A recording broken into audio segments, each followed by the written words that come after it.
Awi ade shemama ye kwaya ya baba ye koton kratia wa ya baba bedwafo e krado ntienche be hya di nkomo na mumu no mame fosa ho kwan na menka mo se ene na wotwe na Ernest Yaw Kumi nkane akwatiam na hye bedwani ye gya no kwan wo achem wanchi enti anopai Mrs Ernest Kumi bebi a obi amema wache e ma hyeden wate enya fam na so benden anya bawie ka hu se ukununum aya wo kani yaw ni nuanom ne nanfofo ye nyina gina wachi pitin enti nyakopon adom a meme da bai ye beba na ya beje ye nua no ekwan sa meme da kro no a achim so aduro eho nso na Bismarck Kwabena Jechi dodo afre no abe menu aketoa no ono so meme da kro na no nso ye gya ne kwan ewo achim so aduro Kwabena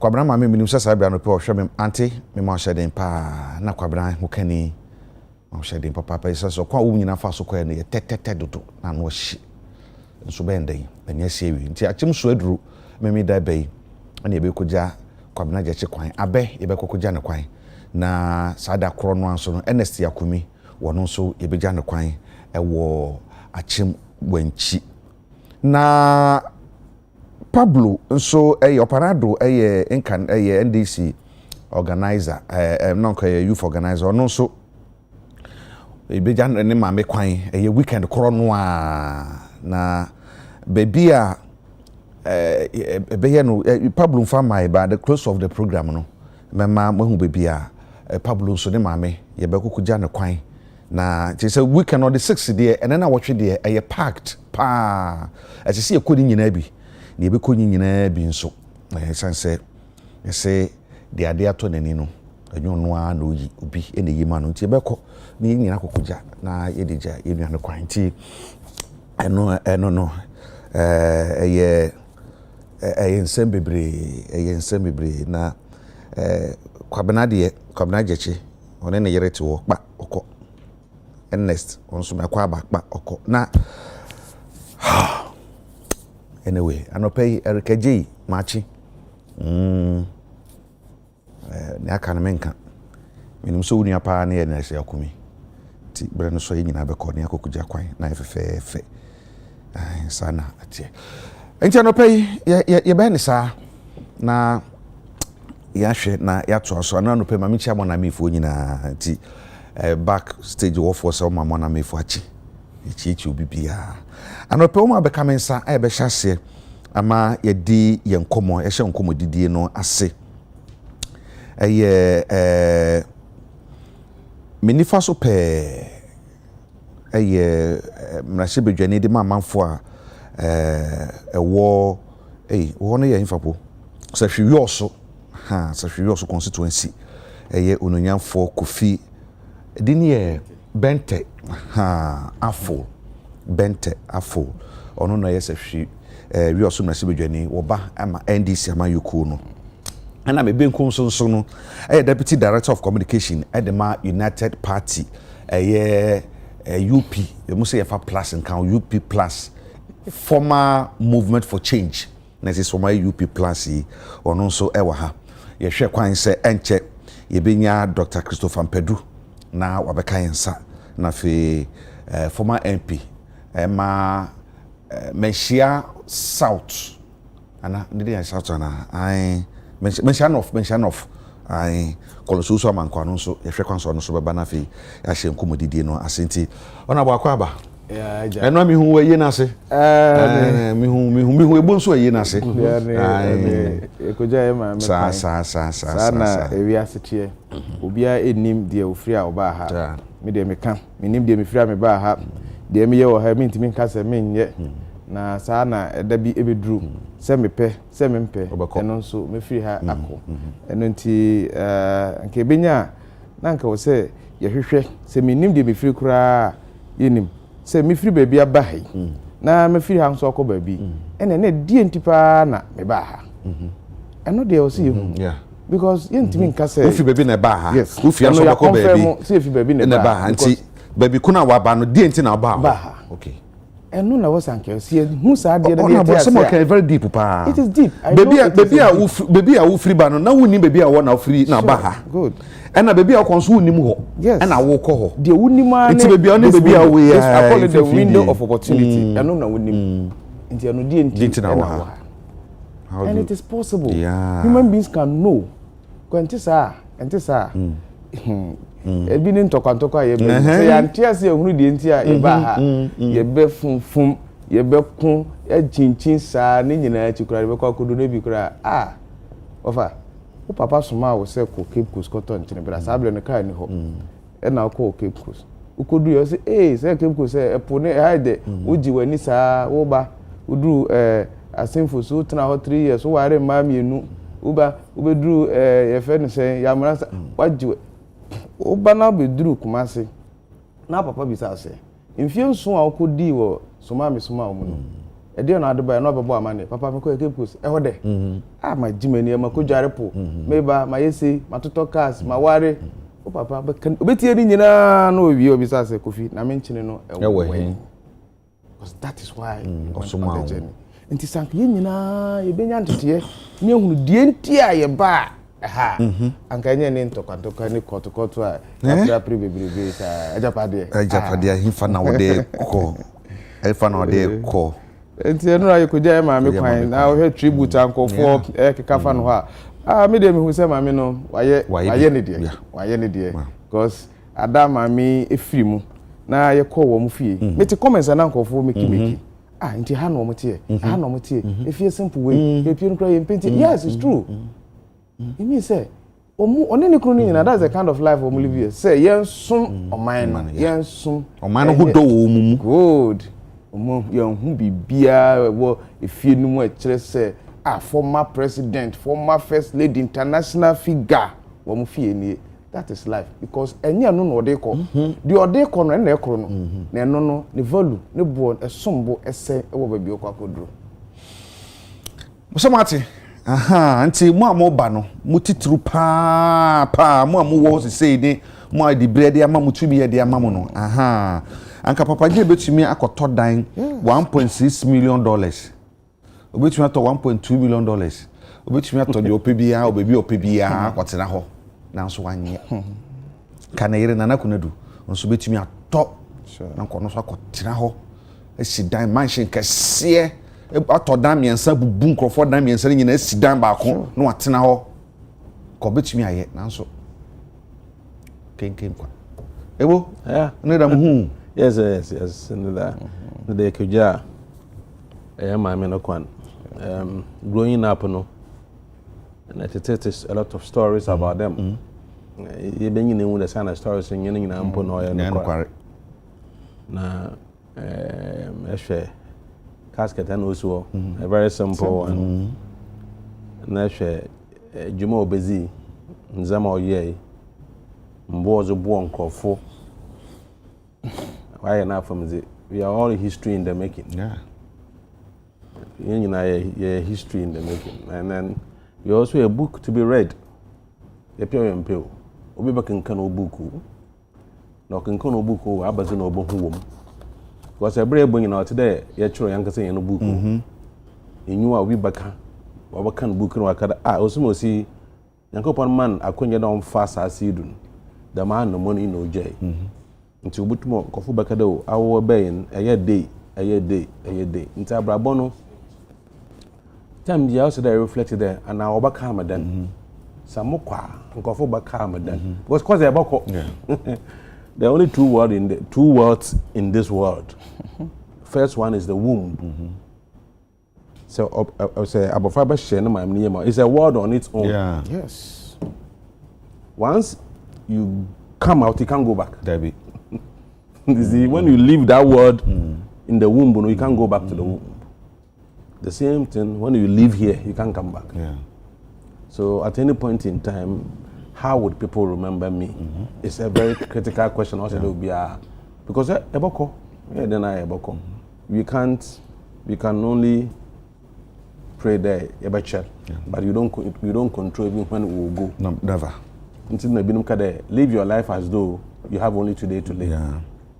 Until your papa mankofo nka wo papa yenti mankofo nka wo bona easy ana wo bona eye yenti nti the woman is na mona oje na ko yin na yichma crossing and me crossing bi ana ehu project Gary processing school tie and die that ma nursery school see they care na di won bi ho and you could see there this one no ahwe ndempo na say care time this one na mfoso about my community so yeah Gary processing the economy of Ghana at that time na that has in boards of boa microphone or a huge actually daycare center if cover find you want to monko school but for this woman atasa until omanko akonya and obey first lady in fact obey first lady do me no only 38 years 38 years aba otuminya akokodru Gina Nukunechi. Yeah, no, so 32 years. 32 years, not 30, 32 years. 32 years. Was 79, no, was 30 years. Into 81, no, was 32 years. Na 32 years, no, Nyako could do, Gina, being nature, Wotum, Boyam, or Yenina, or mobilizing Missafo. I was a Damambre or the Bay, Dama, PNDC is 1111. Sure, or the Bay, Masisiala said. Person in Chese, be see any ukun bobo bra, we are no say Jefferson, on for man or fast. Now, Bessian was a coffee because in yen I can afford easy, easy, yes. And see, Oben or Bassism, Sisala, the margin in your abuse. 1 year will impo, begin 1 year will impa. I will be seeing no once to sue them and I'll boon them, I am them every year, can't to me and cunning now. Isuaje o de isu efimi de me ti biara eboko na nkofo baka wodan ono hia hu nyama abase so no ha abase so no aza abawobo so si dan nkroku 50 mpa ma oje krai no ne de hu ni no nja casket no oje krai wamfa nti se dan na nkofo woru wie sika woru sika ncho se da woze ya dzema oye nkofo so Ghana fo a wo hia mu ahochirim ncho so binye bi wezim awasese oni nyina za abowobo isi then within a short time isi then by 4 mansions by 4 our cars by 5 so fie no azere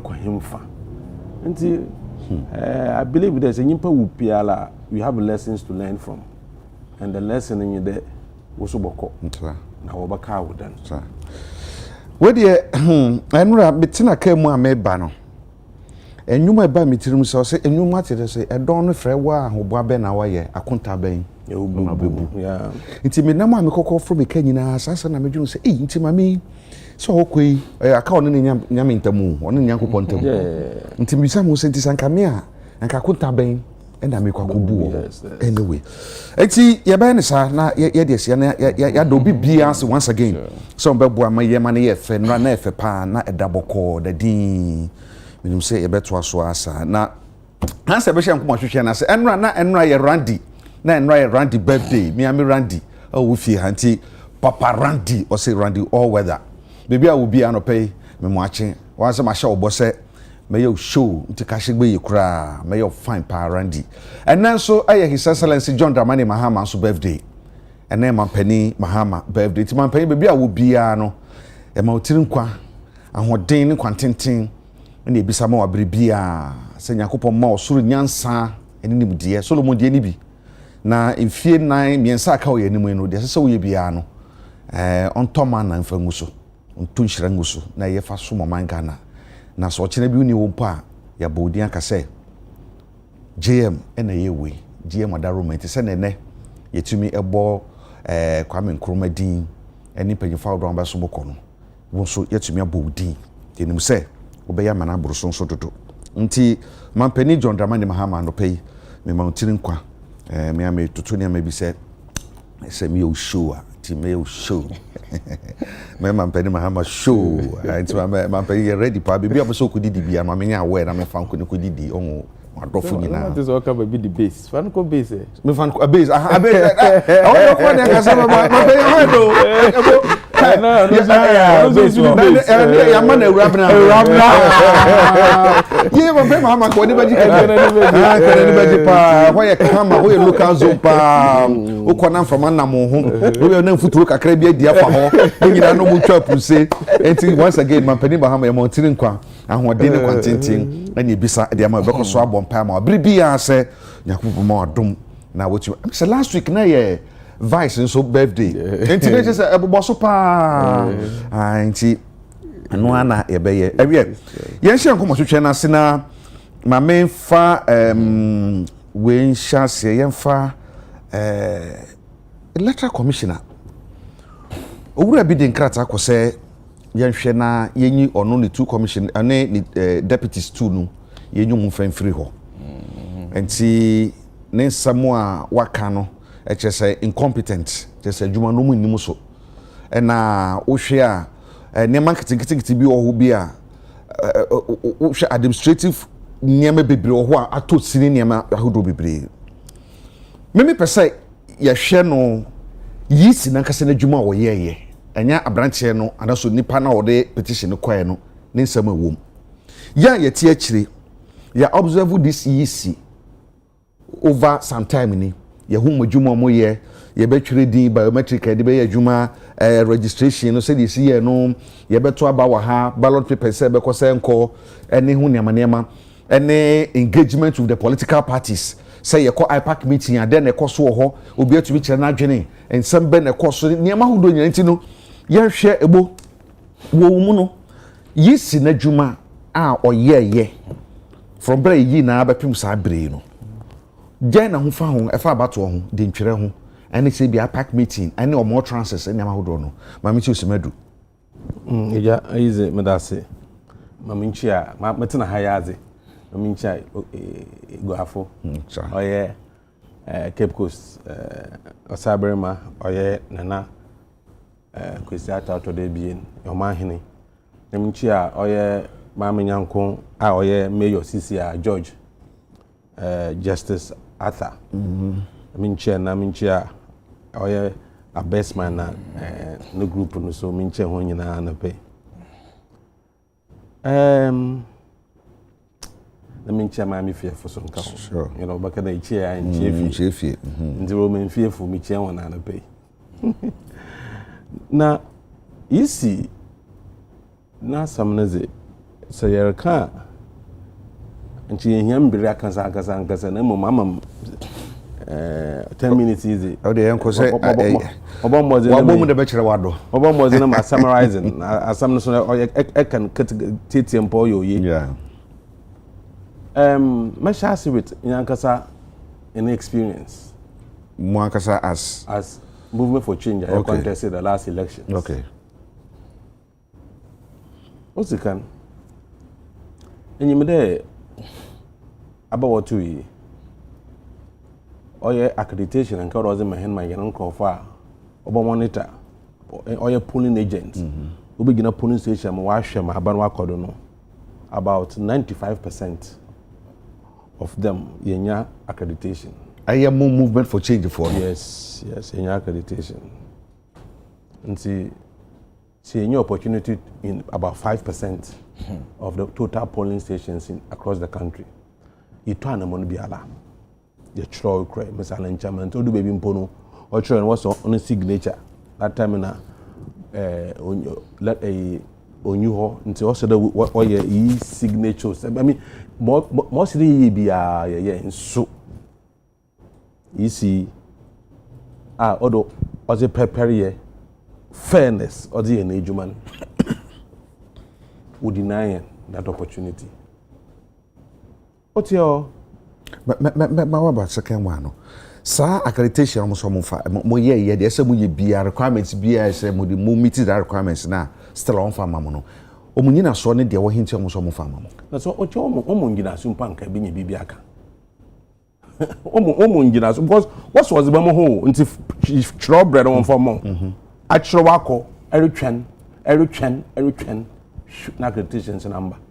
There's a lot of places because there's nobody monitoring elections as a man, and that is serious because obi biala otu esika or qualify there about ballot no ohia to so onya fairness or say there pepper ye juma say emma candidate A accreditations ma find 50 or them candidate B no 50 say among accreditation to all the polling stations in Febina in JB because they are all contested elections when now we tua kaw when you now qualify into say show on pepper because in your one to aba Ghana for no to aba until you can't say them easy na mom I will move into win elections until me today you can't say that because I will abandon to be now na to aba the president Ghana for no to aba dama akwenyan wan fa mehen. Two, there are areas, and I can say this because one of Mpenyufo and support Allen Pa opinion no finance even in campaign. Of UK but to about Cape Coast. If to Aben zero, maybe Otto Naben, about one of from us able what is happening in Ghana. Baby, I'm too mabo Cape Coast. Me know what can Allen zero.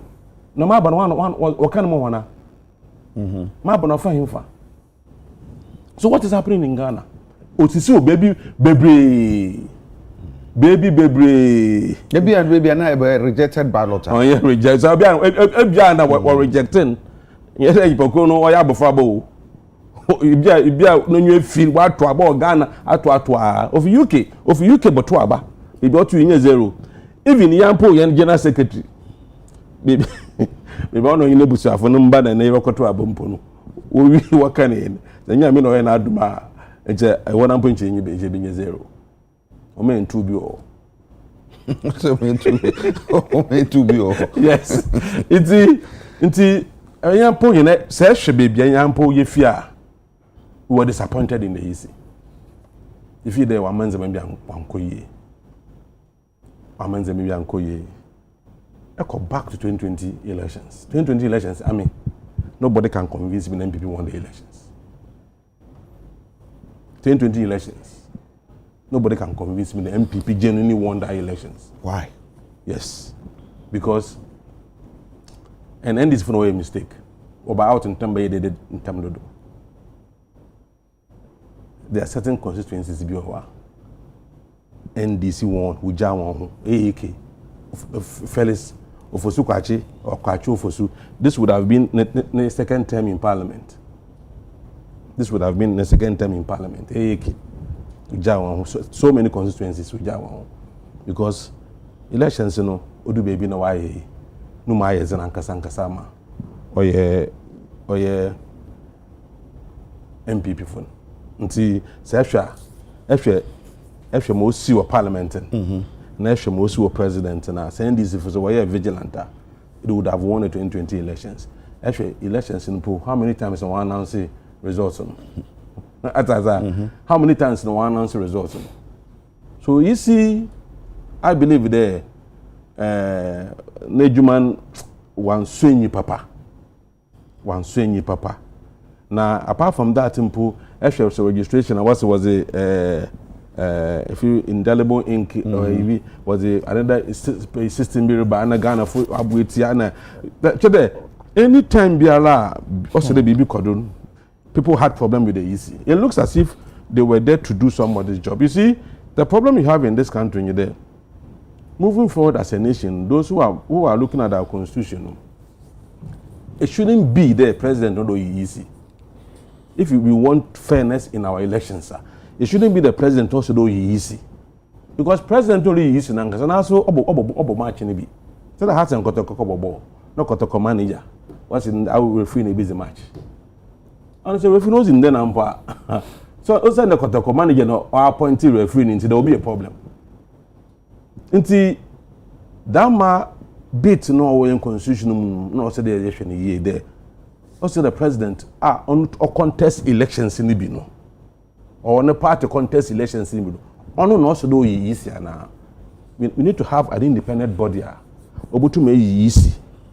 And so easier so that no political party would have that influence over easy. And sometimes you need to also, whether we like it or not, because we'll be more akonya de be ye easy obi anyim say easy a nzema inye wo ho enyiminyam shows brown as no obi bo with them na say onye okot na wa no so expect something from you. Sometimes it's difficult even if you don't want to do it. The fact that we to abroad to that extent, you'll be forced to do something for the people.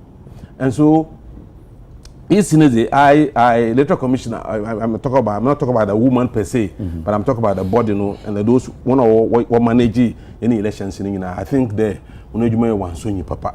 Honestly speaking, and say obiza akwa there when you wanna boss when I say is I mean to a legon on minimum papa.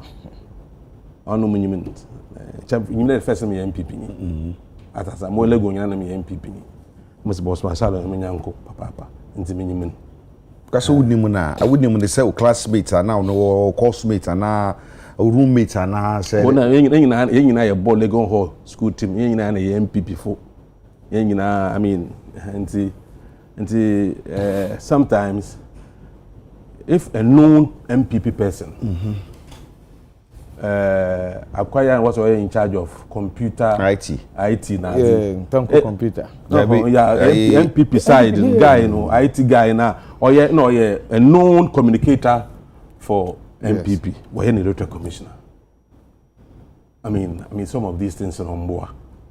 And see, the executive had so much influence in the affairs of the electoral commission. Obi kasa movement for that time no ebia na mo sheda any requirements how do be say mutu meet as a movement as a party no mo contest for presidential mo sheda ni sa niama na kade no mo sheda ni requirements no sheda ni ho se bia yes region bi esemunye office region bi esemunye we na sefo district bi esemunye bi na sefo no mo sheda ni bi nti no your mom accreditation you said member ko sekwa na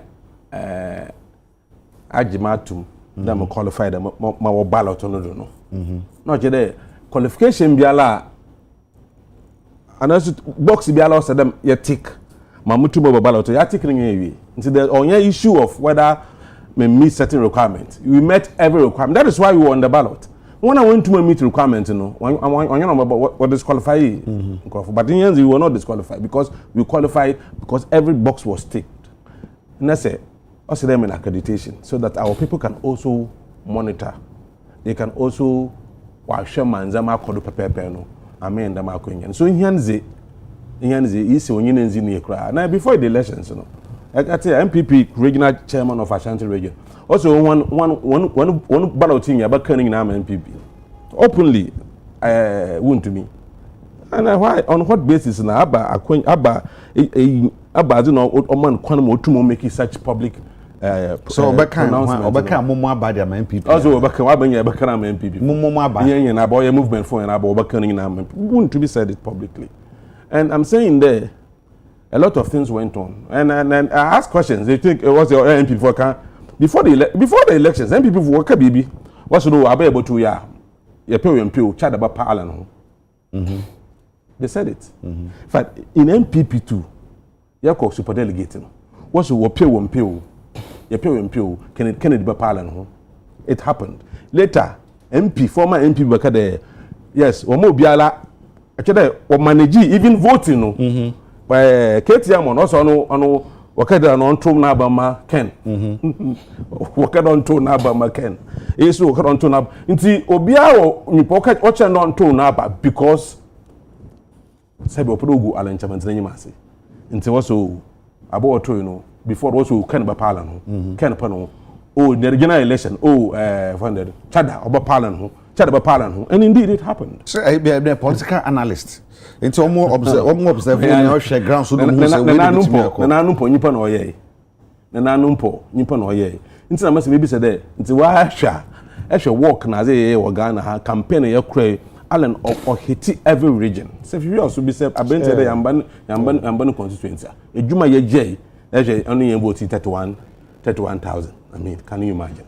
Nti we have already.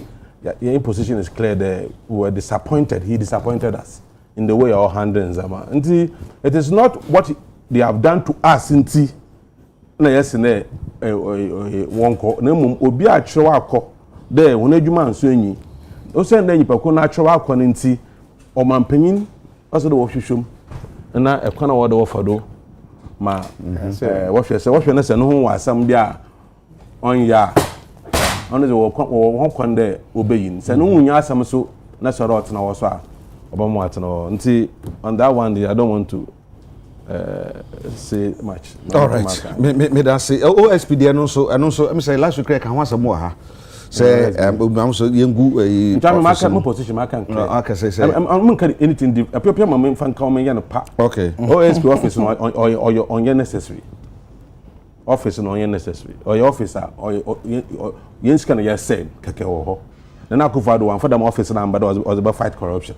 Because I was better over fight corruption and if you have been the worst record in terms of corruption. That's my mechanizer. One better over fight corruption. Or better over we are welcome now. I say, that office, you know, I believe they also they are scrapping if you. You been missing when you OSP, you know. Yes, we say we you know still I want to scrap them office. You know, we have proposed that you see Ghana problem in there. You have about 5 institutions. All of them are fighting corruption. CID. Shraj, Yoko, OSP, NIB, FIC. All of them are fighting corruption. In Tibunda, the baby, Abakrama, actually video be. That video, very interesting video. Why the Kofibo park in the go, if you car, Krumodegu, another. Padibo, oh, so busy. So one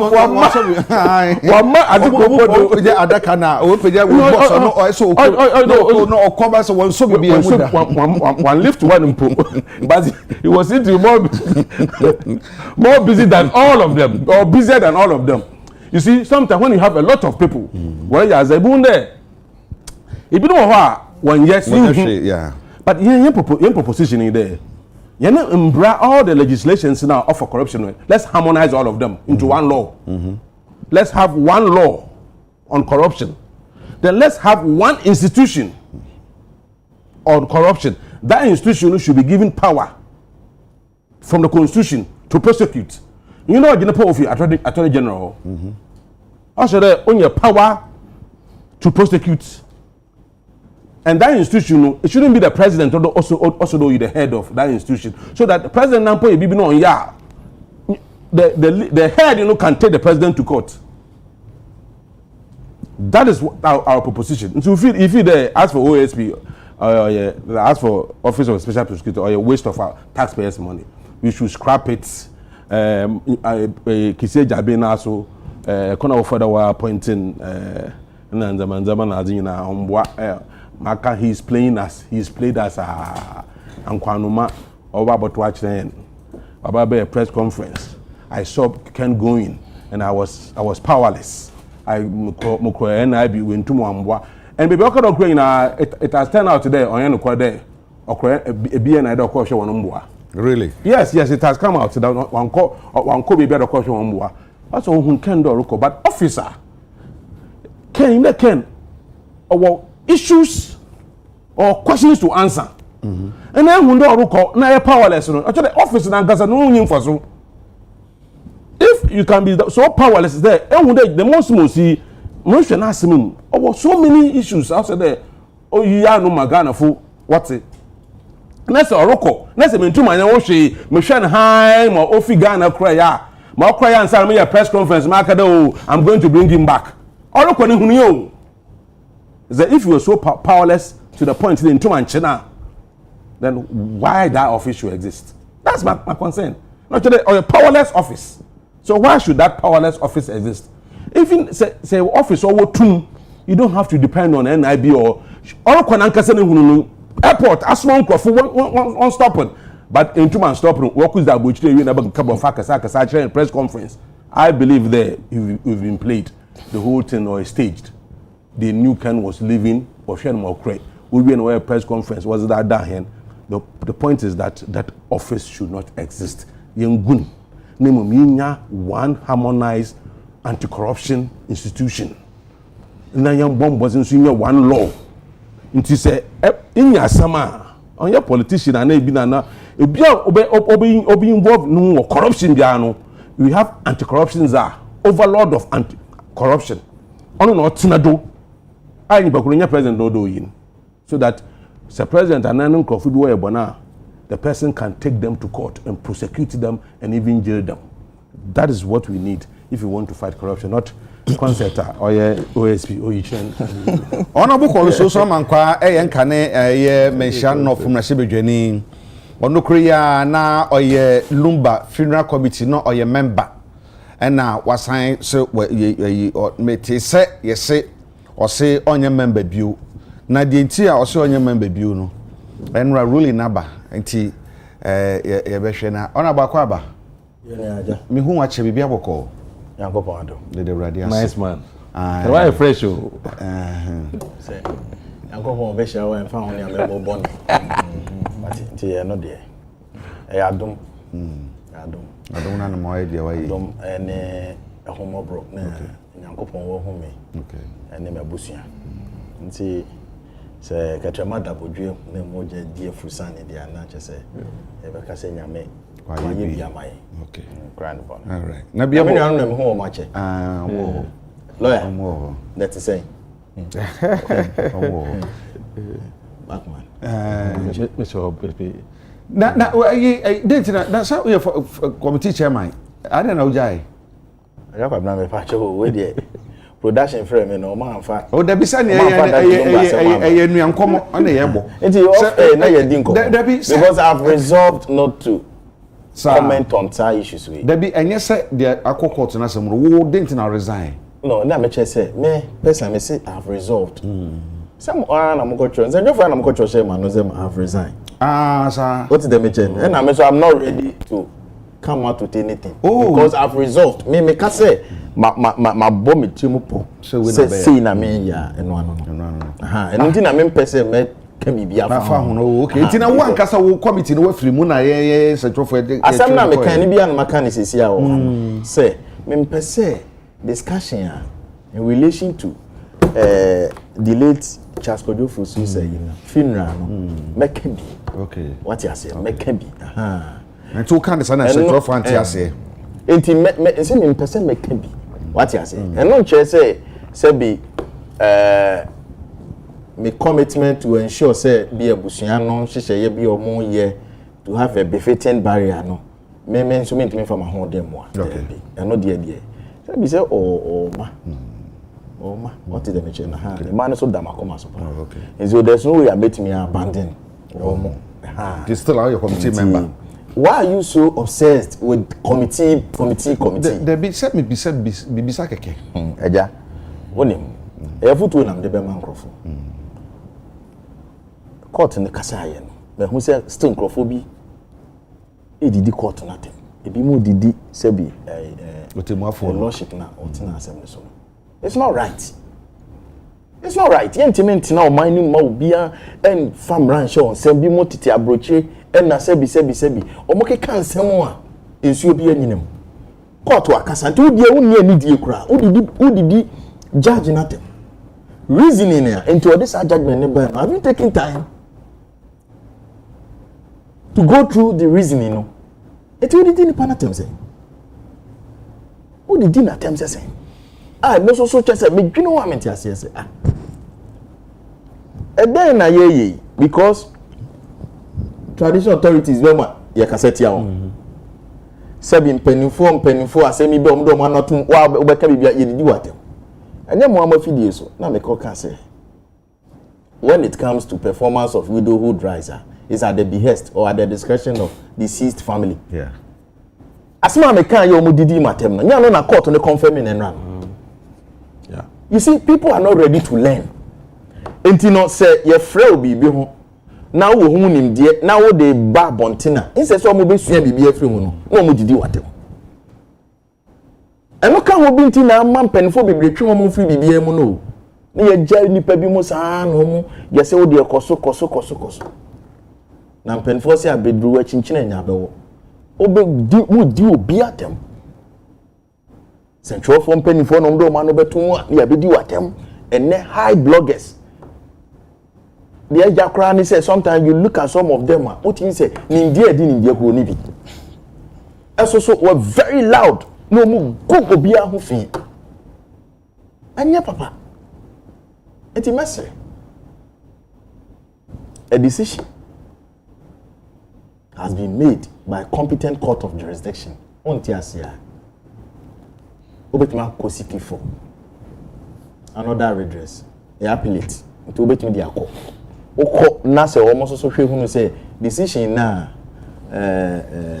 her ladyship and as I can say my lady de buy no ne kwan so anu no a e den na we ba me de makon me say litigation has no end me say nti me say na me hunu litigation nti a me ka say it has no end ne say manso yantwinwie ye de judgment background say obi wo me na sepo me need asem ne ntwa yo yes so the best thing and say eden na ye ni aye se bi yeti ase ye ni ye mpenfo ye momo no ye pese ye create problem de ma delay that lumba ne ma odo mo ba yes because mpenfo they should know better no have taken hardline position and na we mo your group na we mo sorry no mo di we yatem enti message say ye might to nko trade there da okay na yenhwe said the Menshia has spoken say 13 yenhwe ne nkope ne kura bi no ye momma ye nyina obia emboa to ensure a befitting barrier we ye nipa otiase no na bra boy in fact Daddy Lumba was a national treasure Ghanaian musical legend no doubt mpo oda ho mpo o hwe omo ni so omo se no but na brabo ni nyina bibia yesu ho oni se ye si ye Agya Kwabena yes sir adise o se ki yesu afiri mo no da bi o eye de atem na nkrofo asu afiri mo o ya ni issue na bia menua Bokman bia na ne maame eye o ma me dikan because an papa ware mi no ana me yesa o te dem echen enti asem no ba ye nkrofo the emotions na ekam yeah o he ya me kra me maame to aware so me maame to aware so de ne maame koka bi ma we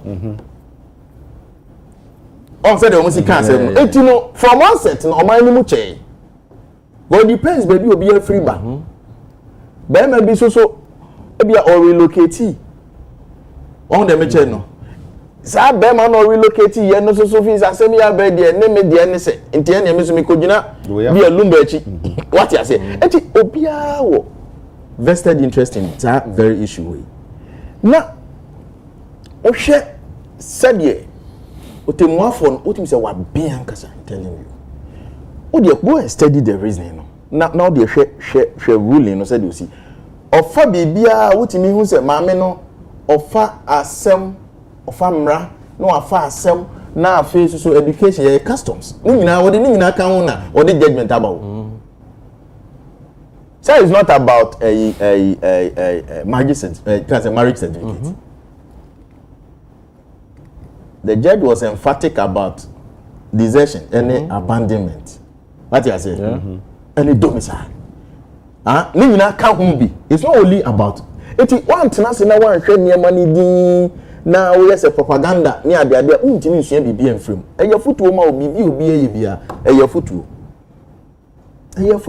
ema ye ne ewo ho nyina se ekwan be ne e befa so a ebia de asi obi a behwe se obeye ne ntotoye enti ase na ye ni ngeden azam na ye betena hakan ne no na court no ezekan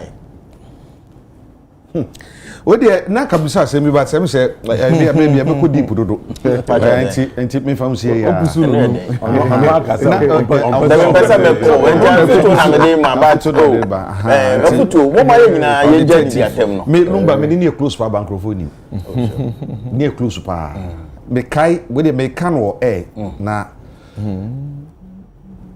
me ni shiai enti obi ye fero me brefie enti ye shiai ba bi ni ye di nkoma no se then I'm say the video so me tell we see about the clip wo TV so said the bo afoforo nyomo wo TV so ne ni tan hu bi enti no me say the boss say sata na me ye morning show ya wada no pa bia me bo father mane na ya wada no pa bia no ya tama yɛ commercial break bibi saa na nyom na di room na abonu manyo I'm telling you na ni jeje sada na nyasam ketwa asem wakaje so Kwabena de obeye bia na se de hia bia ese me ye bia no be na se fie de wa fie dada enti ko bo fada man na se ya wa de bia na ye hwekra no ye bo nyu and he was so happy na de je pa anti benum na anti bia pa nyoma pa anti bia no de koye no nti but no there Agya obetimi aka say yes synonymous with the late Daddy Lumba they say sense of appreciation yeah the sense of appreciation whether good or bad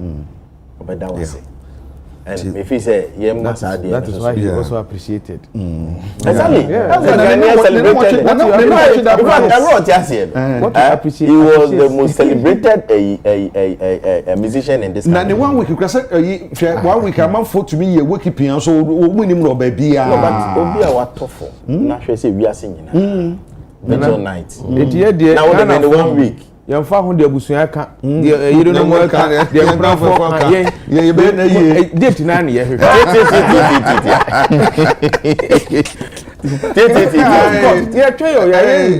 we want to celebrate the man that is it from presidency to polling agent ya crowd mo ma ye date ni keke de mo kan de ye eno akota asem there be until no I think asem no buy no say asem de ba na an MP be na kwato no nyoma ese o kire mo ntumi ankire mu ma chon ya parliament ninda na hunyinda kwato to kro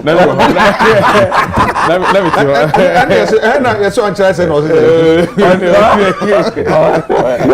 kwato to no but you see in parliament ya de bi o na Daddy Lumba was a great man because we has a parliament dedicated a whole proceedings normally eulogizing no na MPs no almost because obi o dem mention it honorable Nyindam as it tokrom no there and also is also men for galamsey yes there be a board ni se bi o ko say even the no kind what you say because you are your galamsey and this is for Kwabena Agya Kwabena mo so dem mention tokrom bi obekwakutu what information news information that's a smart one smarter anyway yensan so aka Dr. Christopher Ampadu so ewa ha no so abekan ho a ono so ebebeboa na fe yede dwumadie I say so Dr. Christopher Ampadu West African Director Samaritan Strategy Dr. Kwaba that's pa so ne wo mre that's pa honorable yes sir yeah share obi den krata se na bibisa yi ne krata no mo de call say yisi mami ene ne two deputies no yenyo mo mfamfiri ho no me sa bibisa ebonu sa na bibisa ho so sa ansemu yi no mami no ya hwe na dwuma waya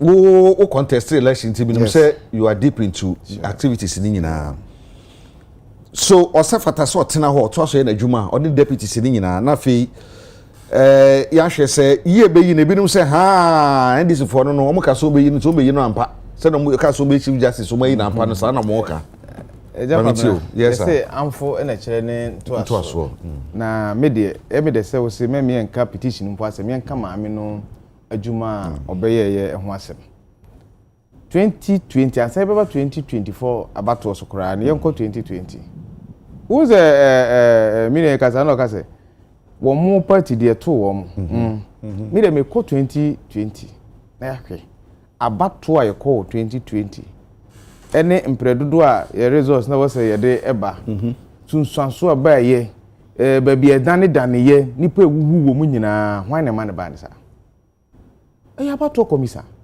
wo wonum say even on election day security ni we nu nyina abato komisa na ne wo mo dwen ho de hunu say me na me ye madwuma de me hia nie bamba me hia nie sei na me pese me ye ni nyina wo mo aye to aba wie esan dane ye ho oyene eba ye ni nyina chi no maame no ammu anye na niwu mpome anka me ne na 2024 kwa ne sanko osan be yesa adwuma ni bi sa na wo sanka de si 2020 no so mampanyini enu say even though mampanyini wo kwan so yi no but mampanyini anka say ntimi mfiri ni pem direct this wonya sa petitions ene 2024 so e baye 2024 if you say registration ebe kwa koye registration ehun sensema kwa kosi say afi de ye ko bi register na ye revenue crop mami se du bi o se yenye no online ye register no bi na ye ko ye verification edu bi mami se ko ye no online verification ye kan dien o kan de mami se on ti ase said ye what digital world yes digital world no ye hwe ye so ye Ghana ha ba bi ye duru digital world no ebi ni say usi from ya kura call no kura we enura the put the call me ye kura enko. Do we have that capacity infrastructure to do digital world now person ye no e dey complaints na ya mfa ansre mami say da won so ka say wo mo polling agents kura try for accreditation mo anya mu 95% and so pa on come your auditor mo catch no on konko hwehwe statement of post no pink sheet no so all the polling stations no here say ye nyanko for mo man sense no mo ye sa party no agent ana Sometimes make up visit polling stations. Yes. Oh, na musini ni ho. But obi assign. Well, no, we krata say obi komo. And so we kono obi tina ho a oye sa party no ana musini. Wo mu nyina akoso. Eni sankotwempo say obi tworo krata e de ba say.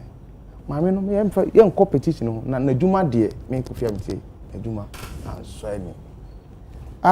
So betimi achire Ghana for se wanya adwen sachira na se obetumi ayi adwuma no se de chihye tie se de mra no ese edema no de a ye de be ya adwuma me de I believe in change. I believe in change because the oye no ehun obufu kura san kwosue me ehun babia na e wo se de obufu no ekohye maame ni suban no unse me de obufu ko bo MPP ni ka so se woni Bosman Saros ko no nyina na ne MPP e de papa u be ka de defend the reason you do so asem nya nu okura on defend eni e ka se na moye de mufiri ni edi a eni the MPP defeat na e baaye no me say we oscra de bi efiri later because even him the cause so say we also obi a want to about order one register order within limited registration na with me year registration e wa Blekuma Central ha e san transfer within that limited registration na non qualified person of transfer na dey say e be my advantage me I knew Sanomani na ebie so be man kofo kura bofu mo ato aba no etia wo and people told us electric sneakers aba ye koto ye bufu abato no ye koto no fuye ye nya so mfa so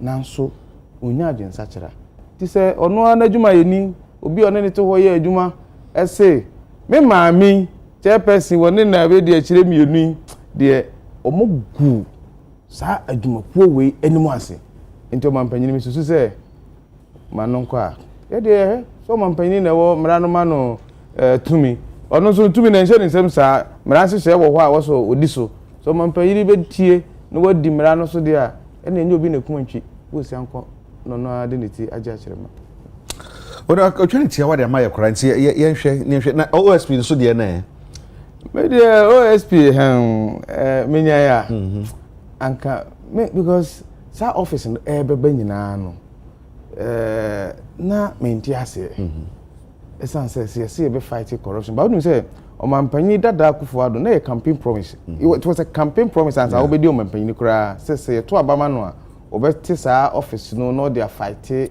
corruption right ye nim so say ne ewo nyumako bebra corruption ye de OFC ba ye OSP ba ye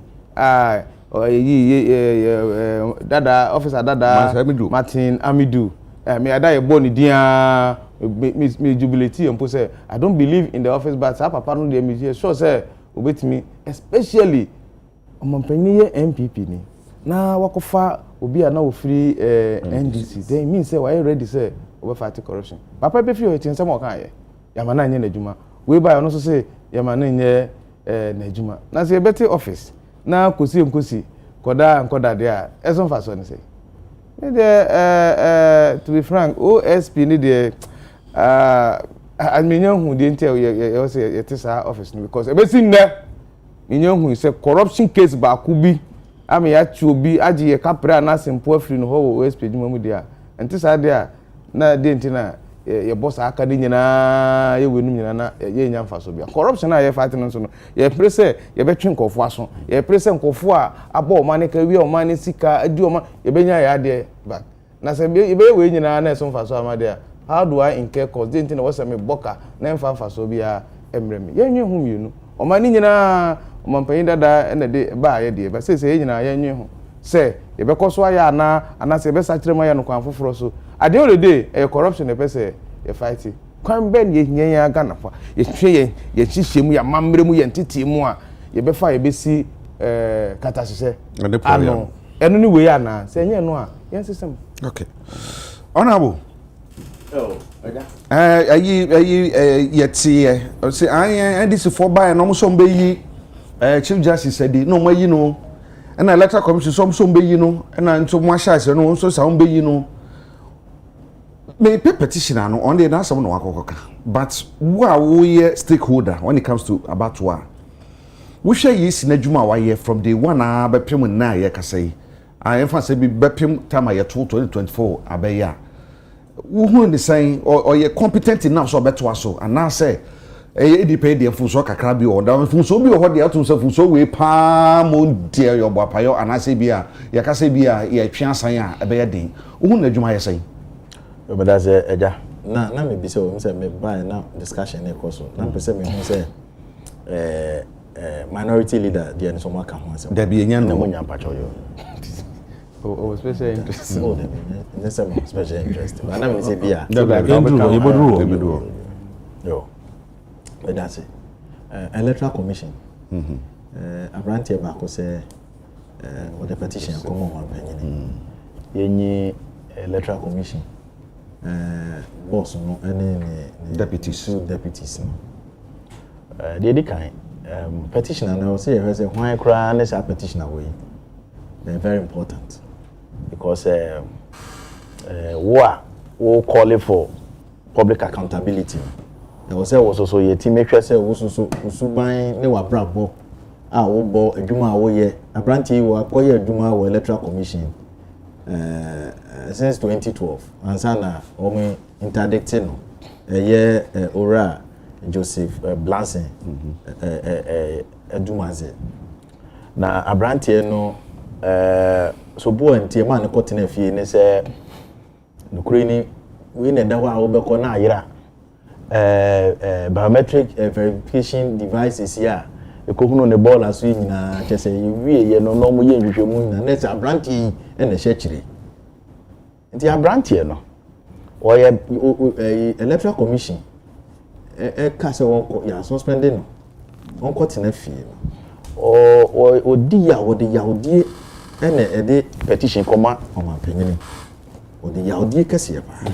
nti say nipa na oye bitter no se otu anamon bia momanhwe ni tutu because abrantie na nkasa no bibia yira electoral commission obihwehwemu na na say na ne yamfa na nkokoto nya njeli no enti omo ye nhwem na omo interdict na adwuma bia wo internal disciplinary measures ya de twen crofo aso like police service and other services no you see so electoral commission as an independent institution so ho kwan say nkrofo omo ne omo edi dwuma no obi ya de ye twen aso omo atwen aso enti ye no de omo take in fact omo take decision on sa BVD na yira tembi ni dia akoto ball so na ye what you say obenya kra just a computer ko obenya can say obenya device ko nya ko obenya so obebubu what is the meche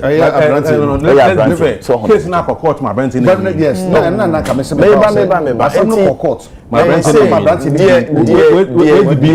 me ba electoral commission ba ye nhwemu omo ye no eno kwa sem na me go so american okay betie eno na american what you say on no we court ma abrentin wezi beam of court me ba ma me limit me ho tu de course so fie ho no eno no ama ne bo ne ba ye no sem na american tu de ma american no nti abrantie na nkasa no wo de yaw and our bus system nim utie na o ka say as a petitioner. Oh. What's the qualification of a petitioner? Me person me say petitioner now dey ba. Your credibility is unqualified. No, yes, I'm a major. Okay. But the court, a judgment that was credible. Court gave him a judgment. He won the case. No. Against EC. Bokman, Nyabotre. Me say Abrantie no. Or Electoral Commission headquarters na no. Say ni na na wo ye. Eno mu interdicting no. Eno wasem na America. Enti onyame na sepo. As to say okoko siki redress e court o dibim nya ho na America. The person just say onyame na sepo. So from one set no. Ma me ne ho ye ne hi dada. Eno say yen chapter so meba. Ma me ne ho ye ne hi dada. What you say? The deputies no say on person be hu wanim kra. Yes. It is a send the way e kruchi ensem e de komo mampanyina. E wo say ehun say de di kan. Aden na over the years otifie ho. Why the catch say electoral commission is almost perfect? Why the catch say electoral commission as an institution a perfect institution? You new chromo in fact. Reverend Ofori Boateng INEC 1992 and sana Dr. Kojo Afejan baba be take place yan no na ne to aba o pick ni ade a na enye transparent ya tene mu a electoral commission are breaking elections among Crawfords in this country. Yes, I'm telling you. I mean, no, and Tina Debia, Nahan, your cancer, and your money, your plug. So we have come far. Now, we met American, work with you. Ame, Pacho, I'm accusing them of their process. Please. So as my make any no Emma Quaiman. And tis only a yana, come once, regulation, the ma ubi, or money yentina. We want an improvement in our electoral system. Why ben ye be faso? Sa allegation any sometimes a yen tuntum ni there. Am I your for you need home for? Ah, na say I call somewhere July ya call Ablekuma North. Yenia na NDC for no mobile electoral commission ya baso. Ya no mo discussion wa ha. Oh, akoye papa we the wahama Arabna obena we ni. NDC. Those were their pronouncement. So what changed? You see, I hear my rap now, and NDC in the car. Double standard. That is what I detest about NDC election. NDC. Me say, as someone make a crowd the upper Google, when I saw one who praises on the electoral commission. That is NDC for you. The same electoral commission and almost and central Mutino. Now saying I know more about Mabaso. When he sees them, electoral commission. I want to NDC. Message. I want to know NDC. Petition the way NDC Nikas. NDC Nikas. I just said one new branch executives. In your opinion as a stakeholder, yes, na juma wa ye nyina uhunu ne say. Yes, na juma wa ye over the years. Memphis free 1992. No, there be me the current one, the current one. And I make say, ye nyina ye yakoma so ade ne say ye best sanitize our electoral roll. Now, electoral commission or nenenso. Me said me na me so me comfortable with the way I run no go. What you say? Because you ko run there. And other than Tamale High Court dey ba say Pandai when ko run in all the polling stations. Now I had the okache say you ko run in about I think six polling stations or there. So different cases with different. No, I'm coming. Eba ye no me na me hwe din na me say na sa die na ya kan yawi na ka be 3 I think 3 polling stations na ye candidate ne so maame afri ye no ono na odi kan ye tabulate results no wa sa provisional results no ye nyina ye ni fie ha se maame na woni but NDC national chairman Shasie ni na mochi contrase the Nensafe Electoral Commission ko ye no mo si entwa mo titiri ho Emma ye kase ye san koyi to aba ni nyina. Beba on clear home what say NDC chairman Johnson said in electoral commission dey serve for 5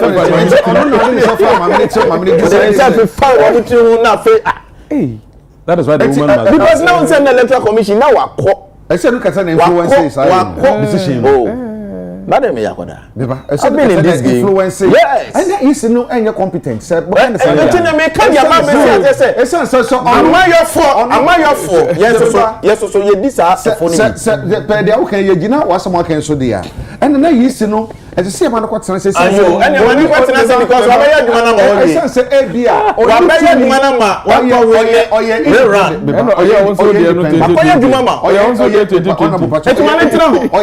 man. Independent. So be a share so on your way and also on your way. Now, the party chairman said, "I will can party chairman to me are influencing say young Kotunami meaning couldn't be there." And now on and no, Nameka, it smacks of hypocrisy and double standard on the part of NDC as a party. Because now study at the end of the day, say a common woman there, they don't complain. At the end of common woman there, everything about it is bad. Point of view. Every not to manipulation. And I make a choice at time I come money there. Oh, young first support in my electoral commission. Go and check the records. So man penina. Oh, this here. Share number of times and now what bought electoral commission about so mra na oye man penini. Check the records. 2012 to 2016. Check it. No, no. Say electoral commission. No interference. Your money nyajuma. Your money nyajuma. That time. Omo general secretary and then omo chairman. Ore see edun ketia. Oh, electoral commission ye na adwuma. Aso so that time electoral commission no ye niam bia na mo so mo kasa. Yes. Na yes there be e kwan o mafa so omo di dwuma no emoa. Nti mo so mo kasa. Ama tie me ba. Me person me chese ya man your for ye npa boni for. When it comes to saniama we ya.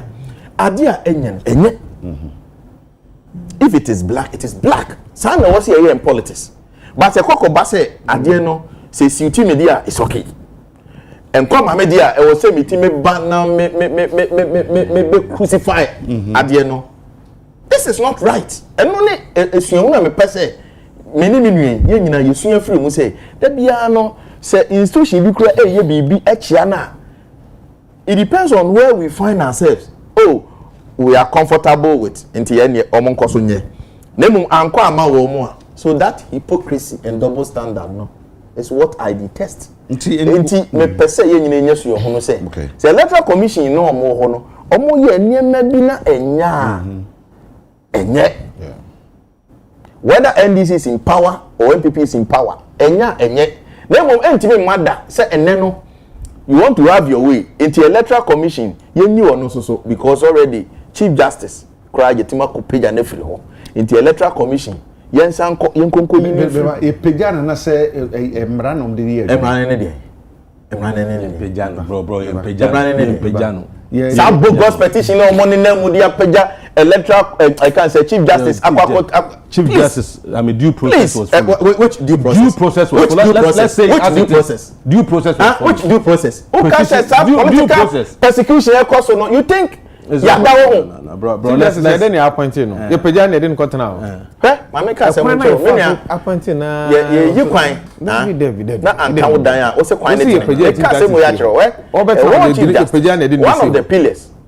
Obetina of governance. You pejana didn't be see. Me say a key pillar. Enya mra na didn't buy. Process of government.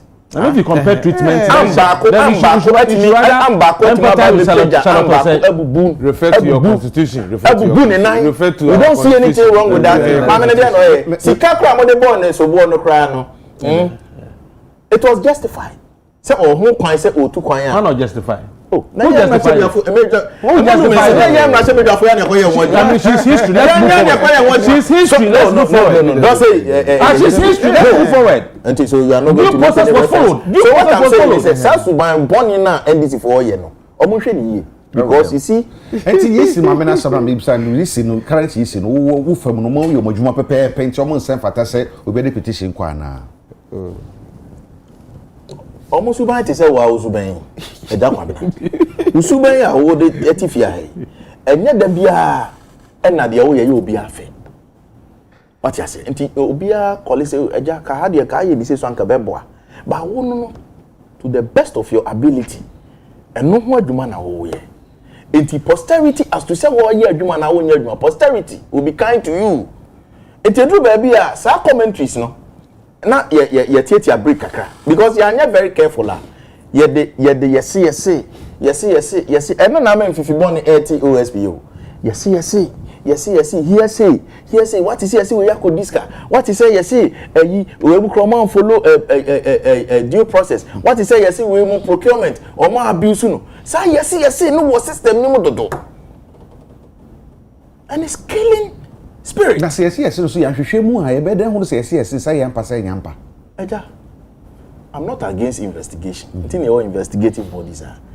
And some mobile omo hwe na omo investigating. But you see, here say no is becoming one too many. Say Obia sorry na wonte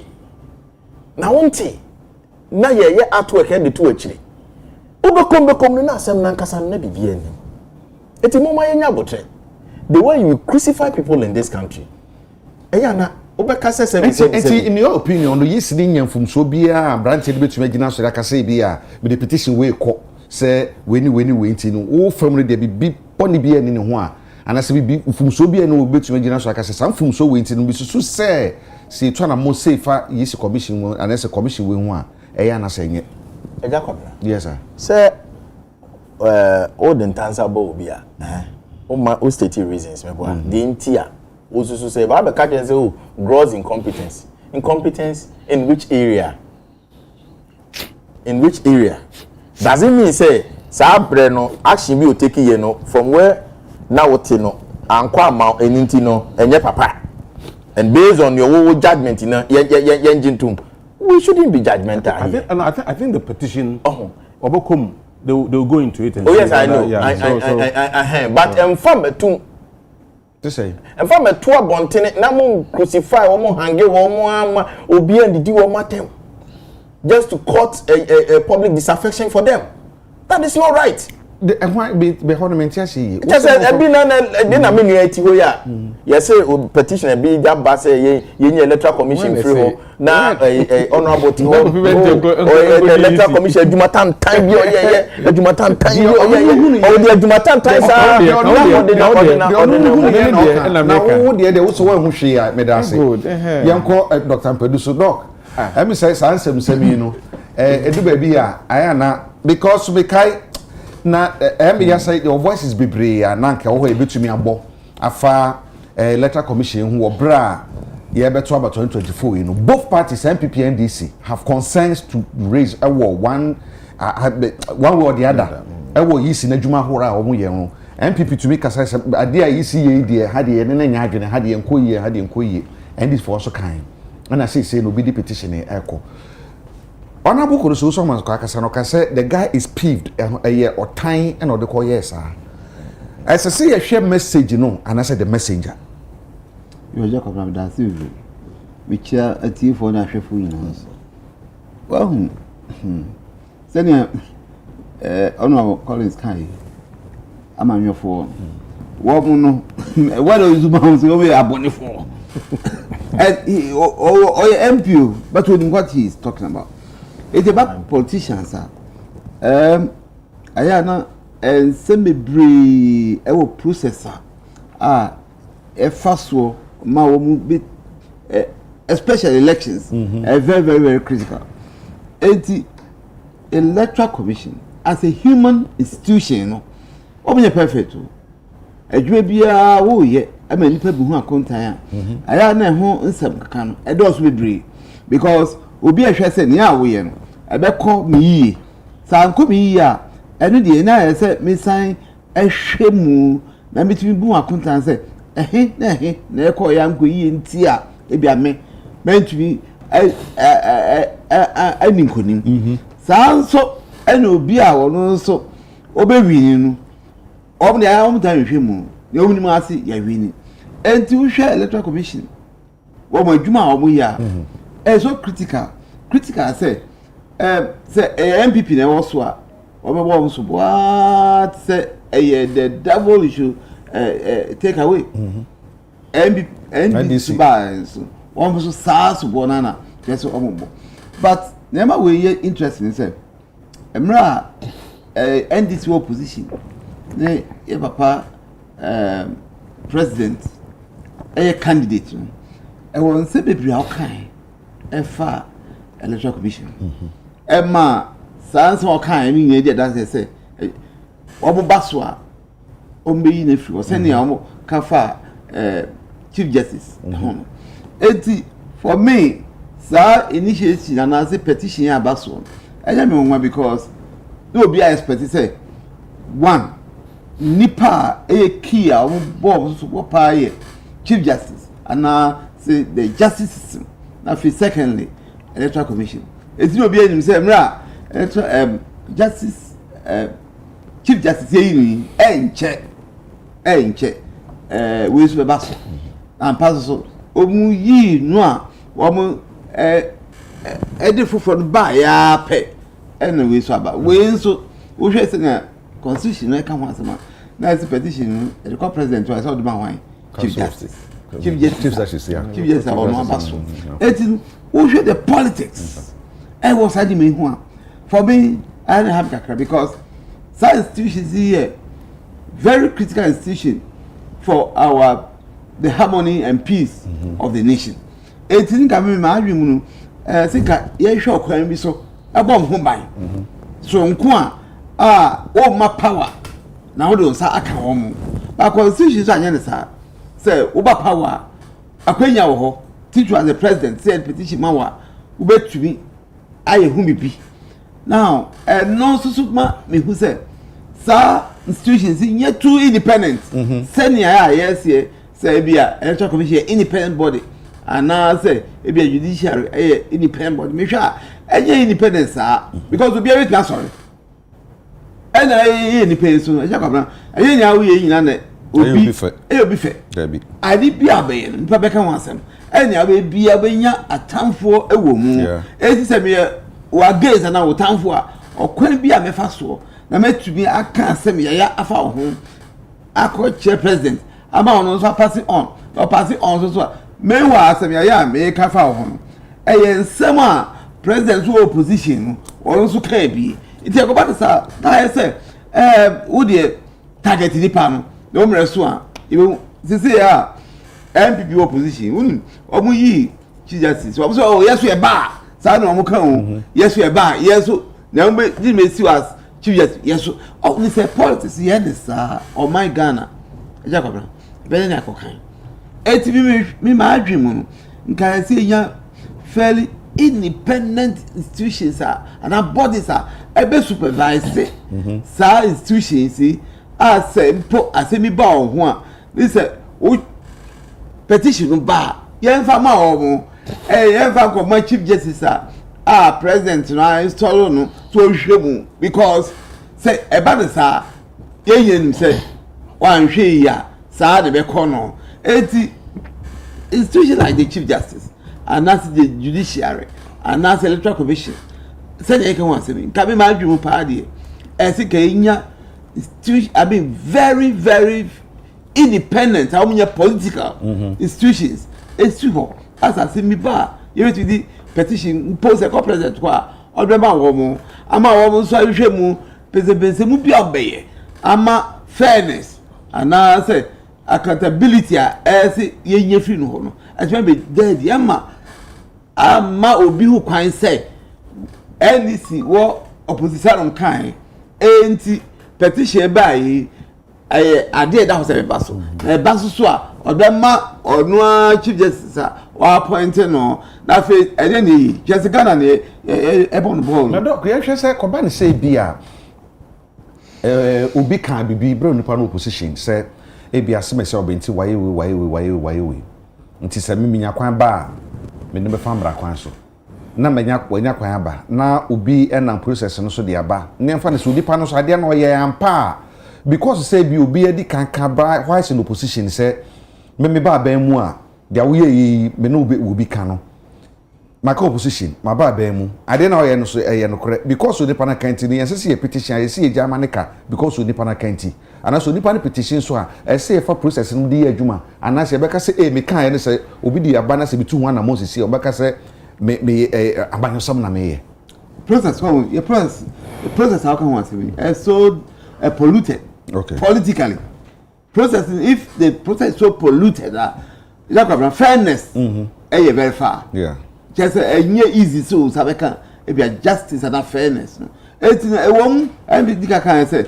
odibe bia di wa angel e ko ba se den from so the people from so and from so nipa ho na say from so no you ko gina so senior petitioner foi SC no na no so come near wo kan ye ma wo position politically senior hwe ono abason oka o say say nipa na opposition on your way NDC kese pa now I don't have no problem because I don't just say nipa yin adwuma yi a you doing petition na you betumi but sadoko is so political nipa na opposition you hwe o mafa process so a so political Agya Kwabena fairness one I don't answer no eti yes ya okay emra say mo constitution sa na say fast but there are questions that process is fast so political say want to be can say so fair especially when you are dealing with someone be a say be opposition it's normally no me say such issues nka process nka ye fair better fair except say you very independent people are all politicians now to say chief justice say ya man for not to take group say where they we political just because you be I the number meanwhile be a process no constitution na president fast so normal and quiet so fast so chief justice but you will not get that fairness with nipa dream nipa komo as far as the other side dream say no okwan po you fast so dey buy ni senior ya so in dey so in ya pet enso na adwuma aba enu che say I don't know political the same person kasa how do we accept a system no process no nipa petition call him or be fair questions be really let's see bisa all right anyway and OSP so I'm so on one tenancy OSP also the same thing OSP I think say appointed no be arguing say or fight corruption to the core now on one SCS they are buying that they try of the name to try the name one since we the one went to me annual well etika we abai anika yes ya man akwenye bia so yin adwuma nka yes hwe say o yin adwuma man hwe because for me say sa no kan is about for aba this say man akwenye say adwuma within a period of 9 months we to be nka say we are incompetent we face kai man kwan o yin adwuma na adwuma o be yes say ono say ya man akwenya no onye man hwe ansana ya tibaka say you obet man and that's what we for now the me my drink okay I'm trying to answer anyway OSP ora kisi Japan don't know that's OSP don't know that's ajuma kesi ye de man o ajuma kesi na sabi enforcing and do on same kwan Ghana is signatory to United Nations Convention Against Corruption. Now, as a result of that, you know, Omanpanyin a workwe na nado danko kofado. Ebino oman ho pa ye. Se ekwan be ne befa so a eta asehye ne proye a ye kon no. Se bi enkonko ye bakofo adwuma. Na momo no ye betimi akon ye. Enti eya akomapa ene adwempa na omanpanyin dada ede establishment of Office of Special Prosecutor through Parliamentary enactment any at the by 2017. Agya Kwabena the by said the name honorable Ekan say Alamisi na yedi kan na first special prosecutor do be bo say ontimi nya na adwuma enim se na ontimi nya na adwuma no se ne akyekyere yense gu na ye kan se ne se gu na jiw na ya so man ye na ye man kwan no nya adwuma kwan na no say o man nya adwuma na would you say ono so such a person and or was a dean any ni status our system we say or anti-corruption crusader. Yes. Citizen vigilante.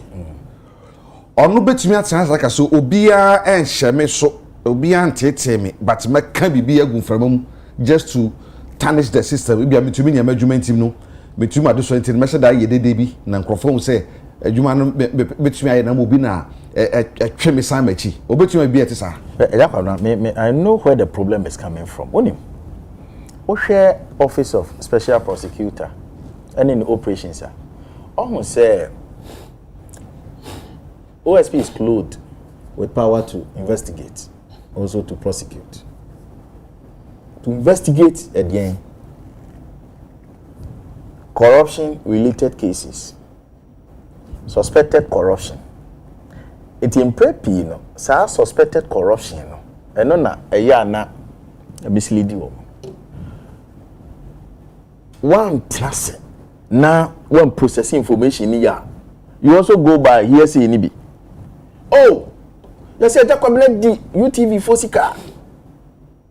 Na OSP no no so tie radio ni bi. Oh, Agya Kwabena me invite you. Me te say na say what discuss. That be. Nko nya ne sen. Mo fa adwuma ne mame. Oh. Yes, me ya adwuma no. Mo fa adwuma ne mame okuro mu ha. Aye honorable Collins Osamankwa say yemfa special prosecutor enfa ma no. Yes. No betumi aye. Me ya adwuma no magana for no. I'm telling you. Yes. In effect, no, see OSP.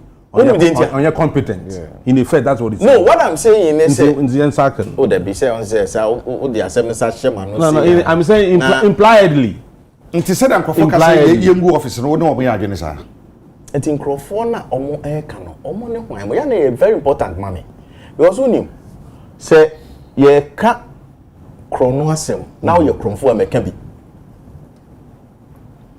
Esa de no ya na ha me. Woni pa na wo si yenyini mfiri o me pese me hu se wo so ne oban ne wabrabo a wabo no etesen because credibility is important, integrity is important. Before so be raise issue about your fellow Ghanaian no e was say say one kasa no so on moral grounds ya assess wa ya ditum say you of high character the wo kan was say some because be ho aye kan one na dwene na say oh ma me nkoye na me create space en fama bia me ofa bia me susu say bia obetuma nya sa appointment ne de na ba be show. And people do all these things. And all right. To push them. OSP. Or the hearsay here okay. And none the problem I have with. Near hearsay no between there. Say hearsay and say. Yes, yes. But we say something. Say something. So if somebody has seen something and has said something else. So you just say anything? No. Not I don't. By people saying anything at all. But only as intelligence analysts, we process information. And what is your say? A gato baby. Now the man verify if you are not Ghana National Fire Service. No, what you say? Is a special prosecutor no office one. What more process information? Yes, no, we take care of. Ope say we am me nya sem wo studio. Because we can't send na wa she na ba be ya 2%. By 2%. What did them tell me be say? Oh you diabolic papa. Anyway, the me person just a ja. Adwuma na ho mo ye. Wa. E adwuma so e wo say ye nyina no. Ye boss. Na emomu no se mo te se obi ato allegation bi ato system nim na wo di akire hwe to say Mustafa Hamid issue he say is before a competent court of jurisdiction to make common paper. Name so what OSP charges no. I've seen the charges. I prefer against Dr. Mustafa Hamid. Me share charges now. The issue of extortion. yes, or investigation from OMCs, no, or marketing companies.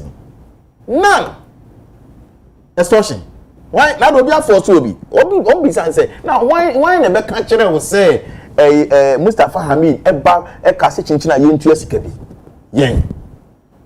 It is hard now. Anyway, you do a minor taxes and share one money. I say, as some way investigating, Senko drop extortion in free more. It has save best energy. Next, a OSP no yen from so on Yabotre into Nanamo. On Yabotre, Yabotre, Sana, Otuman Pamrica. A son in Anawakan. Of office now. Asam na Agya Kwabena kana no pay say Otuman Pamrica. Me Agya Kwabena me see Otuman Pamrica. There maybe some Asam na what be some who say as security analyst no and a BBC I just say come on security intelligence analyst yes we need information what's na say yes so egwura mu yanse no what to na and I'm saying are you saying say yes OSP ho no wo analyze allegations and so much to one among na enti na kodu baby no the outcome so the outcome no what them dey make can say o prefer charges no before no must the media crucifixion no atom enti ye be go nipa no fin ni aye press conference asumasi we diska asumasi we kromfo asumasi wa wa ko edi we anase conspiracy theory bi akoso ti ye be bo asenu emu ansa na asam no create na me bisa say ehwo no wato sini wo ho ana kase ye pa okromo ha bedase ye be to sene di nsankufo ye be konsankufo so na ye be bo videos mienu bi efa MPP campaign ekoso em 31 January and number 2 by flag bearer Agya Kwabena send electoral commission there na make or the assembly call parliament there na me can say esesama NDC for bebo na baso no also call parliament say there's not going to rerun okay ewo ablekuma no eso no me da say ye ni ba won so no na omo ni NDC for no me da say akodi nkomo me da so makodi nkomo so parliament ya hwa owura atachia akoka asem bi na okokan no I mean say anya bi no mo de na oni enu ababa ko wo adoma famudi nkomo ai ma okan asem ahodo bi e de fra owura kanadi Japan ho na owura kanadi Japan so akansen ba ko bi nu se video so do so ba bobo mienu pe na fie wi a ye no ye beka no tiawa na fie aba minority leader ye de na ma privilege committee de ye no member of parliament wa ha obeka na fie ahwe say the speaker ye no so mu ne ana nti no praise videos na ready any can more ya mesia honorable Samuel Atachia e wo ha council ne chese esquire na ya hunu say ni video bi trended den ni ade ama kwasi kwate na respond to ensema wo kan ye no and the kwasi kan and say UN so no nya de omo so atrofo so eni nipa omo ni credibility omo so indirectly no na wutie the narrative omo arane a na chese Dr. Bawumia asem na wo kan no eti maybe say what is our response na me to respond no baby san say NDC for you say on to ba akon propaganda. What is one single corruption allegation as taken with Bawumia? Did you say it? And be a mama, I didn't hear cano, ye say concern, baby could I was no breho. Only panoca on a shower house or person of a flabrano. Who could do 24 near Ken. Me, I'm a classmate. What is other? Obey, no. We are dear obey as who jump. Now, my for record. It's Obi invented story NTR Ken. Ni sooner ne bang ya record a perennial recording near me danano a software ya won and pennyfo edu atem akufu adu na nu so nsuo MPP for the news and kofobo on wajimi send your many na nya attach invention o and you no one kasa esemo waka. The question is and na ye kwi say NDC for be the bomb empires on nomra oba and your man waka say NDC here campaign on one and was 7 on the judges away now could the president I 7 no and now can be say I am she be say and I make us mama say oyemu hwe na mo danta say na nyai as you say wow condition no ema obre no you cannot fake it. So you are running, you having a running tummy. Oko na kofa long cloth. Sabe dari are say nyai. Eno na pie no. And say why am na hwie. Hey, na one who can nsɛm wakeka na ebi pie akɔfo odwane. Sɛ nneɛma pie fa kan. Sɛ akɔfo bi aka wɔn atom o. Bebrebe pie a. Politics no nyɛ sɛ ba me ani obetumi ayɛ nko a. We are also doing comparative advantage sɛ we betumi ayɛ asen we. Ɛno na ho nsɛm na yɛbɔ dwa no. I just ignore them. Attaching, I respond. No. Why I'm not going to respond to attaching? I say, even President Akufo-Addo Kura or the Dinatem, actually, or Heathrow Airport, say he is not fit to be president. Heathrow Airport, and that time Akufo-Addo won. It's now one say, why na Kukudro? Na FAD Akufo-Addo here the minister Okoje. Yeah. But this time, first, I'm a and come first work on our shed them one. And the filthy words on news and many call World Bank, you and I, in some American. The filthy words he used to describe Akufo-Addo, Chirame London Heathrow Airport. And he said, Onukura or any free Kurobako. Otumi the dinner term, a year where I made you did matter, I'm nobody. Until I'm not going to respond. But onkai, so or conscience, onkai asemwa, or catching them Heathrow Airport. Madam, it's so nasty about Akufo-Addo. I've never said me buy and I'm about catching Akufo-Addo. You would never have made him a minister. But I didn't say anything. And I'm not responding to anybody. Whether I'm just staying focused. What do I say? I'm staying focused. Where the distraction? One person here now can be now only message. In the Canada, Japan, on your presidential material, when you say, Sabre, I mean, Kasei, may respond. What was my exposure? Almost inefficiencies. Because they were waiting for Canada, Japan. Almost meet your queen and say, a baby dimatem, and my book for now respond. No more use no. And then they don't have a message. They are not telling Ghanaians what they can do, or the delegates what they can do. And you know, my sister, I have a vision, I have a dream for Ghana.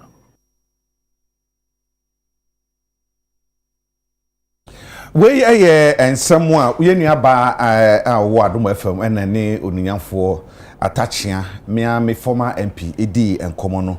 Na yɛtidi nyina na Canada Japan so onabo Canada Japan so candidate kakra so onyina no na mo no ba ko mienu miensa bi na o kan se owura tachi aka kire no ewo Heathrow Airport ewo London UK na sansemi no videos bebre wo ho ama owura tachi akoka ba ko bi obabi ama kwasi kwati nso be yi na no ana ho nsɛm asɔresɔre na bedu baabi a yɛduri na kwahye yɛ bisa ne sɛ deɛ ekoi ne we aka wo mo contest no sɛ wo mo twa ne wi ade obedi nkunimu no pensɛm a ebe no ebetu mo maka bom akwa mo nimu ana ebetumi ama reconciliation bi ho mbe ya o betumi aye ama na ye yie afa no achi so no ebe ma kwan ama opponent no so atumi anya weapon bi agina so e de campaign e de atia wo ana wona bo beba on change straight oba wan jen wo oba jen said beba on change straight e say for that some famo de ko be we ka anya we no mo kwa videos bebre ho ne yense bebre boani Agya Kwabena am say asem no de waka asem no waka o de afutu ama NPP4 nto de afutu ama say beyond presidential primaries reconciliation process so we ought to be measured kasa ye kan de ye tum nchene de ye pese ye kama obi e hu say ye ne ano oya. We shouldn't entertain such utterances. What you say?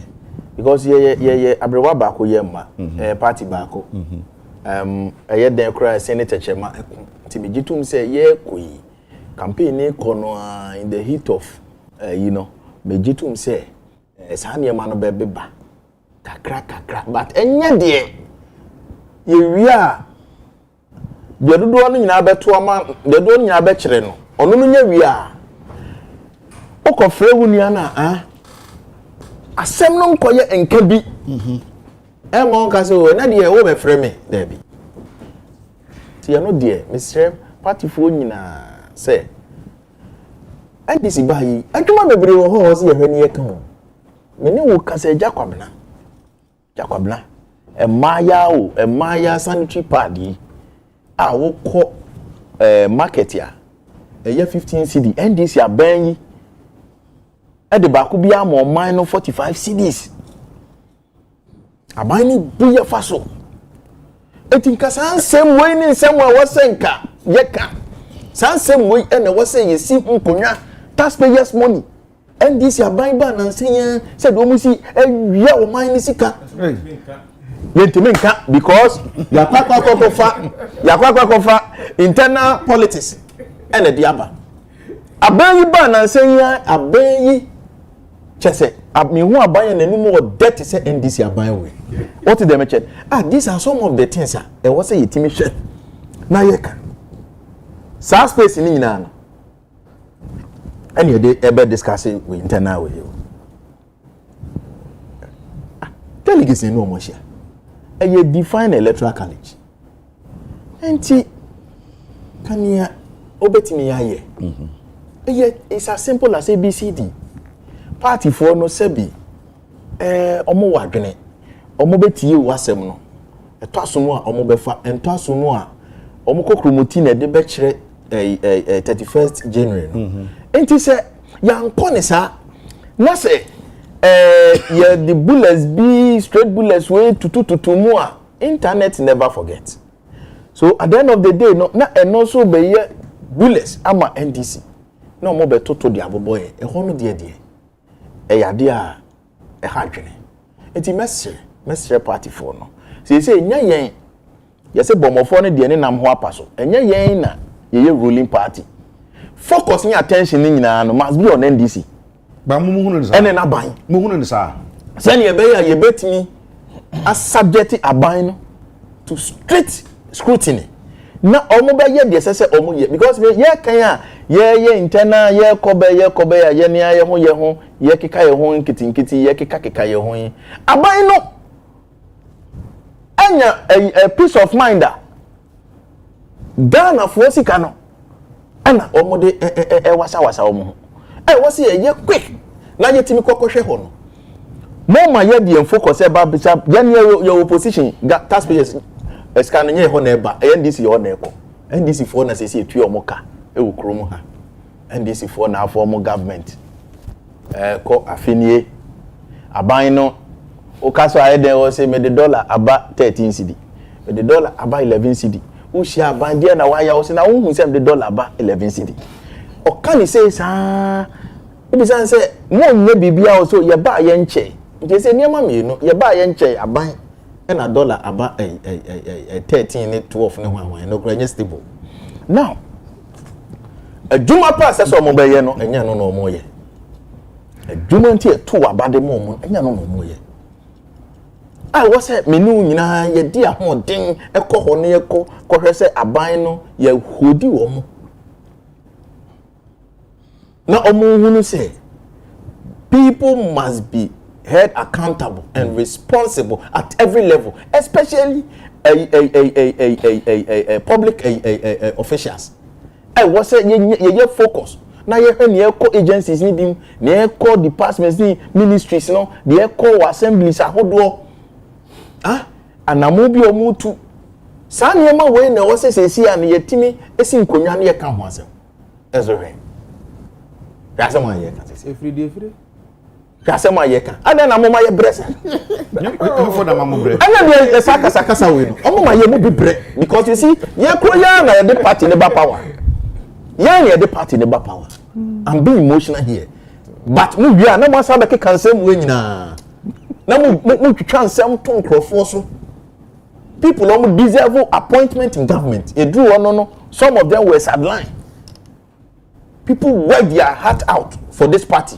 Ya bana say your opposition na ye hwekọ emfa so a ye beba power masa starting this and I wait to say they want to come on tum kakra eti NDC na ya to abade ama wo mo na e wo se ye hwe so mo ye adwuma no ye ja wo mo na ye discuss internal elections why ti da bia na ye ne ye ho ye betoto ama ye ho Agya Kwabena eti afutuo na wo de ama ye no afutuo na de ama ye no I don't think it's right the bia ye nyina duru no eni kwa senka ye tu ye mfo se ye nkoka we ade ye ne aye ho no so ade all right honorable what we be so bi na nya na say but ye say otumi nya democracy ye nya formidable opposition aha the body in the friends and cry tanka me dey anka fa ho na so me nua ne college say the ade no on say okwa kan so the emotion le kasa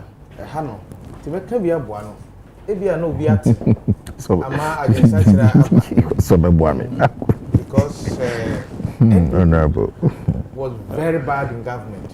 Who do you say Ghana? I know it's not my statement. Well, Florence said, Usubane bon amamu na ya na say amakoka one corner. Parliament hono. Over Parliament e 4 corners. Say so much one pe. E no bi no sunu. So ahwe yi a ebebeba na bia na gallery hokora na wo motete. Dientia. In opposition crowd of my worse. MPP opposition. You have opposition party in parliament, in government. What was also said they are not even trying, they are unable to put the government on its toes. We need opposition. Ya mamoni sessions anete. Was say no crowd they say no MPP for enim ye kro mu timi kro say in opposition kro mu oppose. They can't even oppose. Why would they be able to govern? You work in the Japan.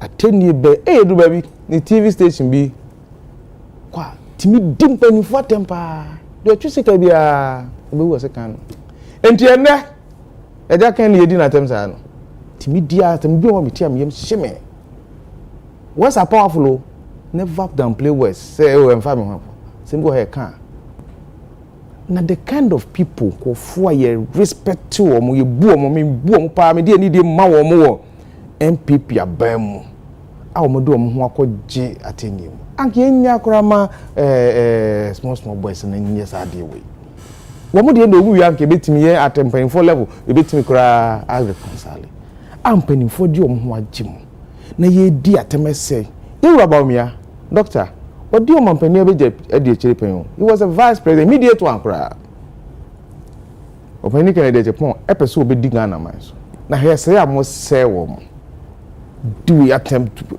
tie na se ko du baby pa ye se ye ko ton wo mu na Ghana yi anti wo Ghanaians have the confidence we te fear dia adwura wo mu nyina se sankofo we betimi e di o man so esre mpanimfo wo MPP mpanimfo yura o mampani dada ne o de kunkofo wo ho o mampani dada nana ado mu wo ho o ka so mampani dada kufo wo bo ni din sa me di we ba mu no kan sen bi so na o kasa o se wanyini na sabe na adwene enyini enya akokora sa se omumba ne so kwan bi so ka me so omo atwa na agya o kasa wo mu entie me de me sira omo so omo kasa omo entie so me entide ekosui mpanimfo omo wo MPP mu mahunu ana ko ye se panyini bonni na wo trafie mankwalawe na nka no ye kanankawefo a wo ka ho se a de ekoso MPP na me ehunu se saa na musubantie ko se brebi ifiase timpopemfo TV so didi atema on se ade be wiemo so yanka wo party nimu anso ano no se amoam eti amo se party enti Agya me de minim se ye mamu hihye se democracy na ye no e de hia e be hia opposition okay na saa opposition ya wo mu hunu ye de ye beba parliament me de se movement so at the United Party say we mu na hunu opposition ya movement for my good opposition why so opposition ko mo hunu ya mo my opposition deputy director of communication United Party the ACA no mama opportunity mama be the main opposition party of Ghana na so we take advantage na mo dey penetrate aba na say mo yende no nya ma we si ma o si so MPP mo amambo bo na MPP bobu yi in the last 8 years. Ono na also the Ghana for washe. Na wakade MPP also do what in opposition for a long time.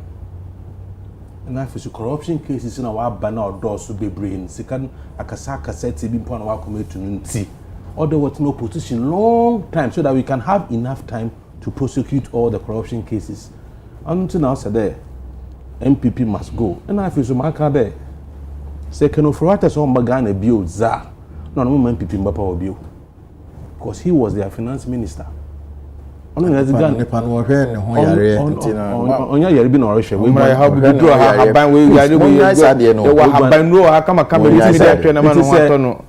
it is so long as Ken remains abroad, MPP must remain in opposition.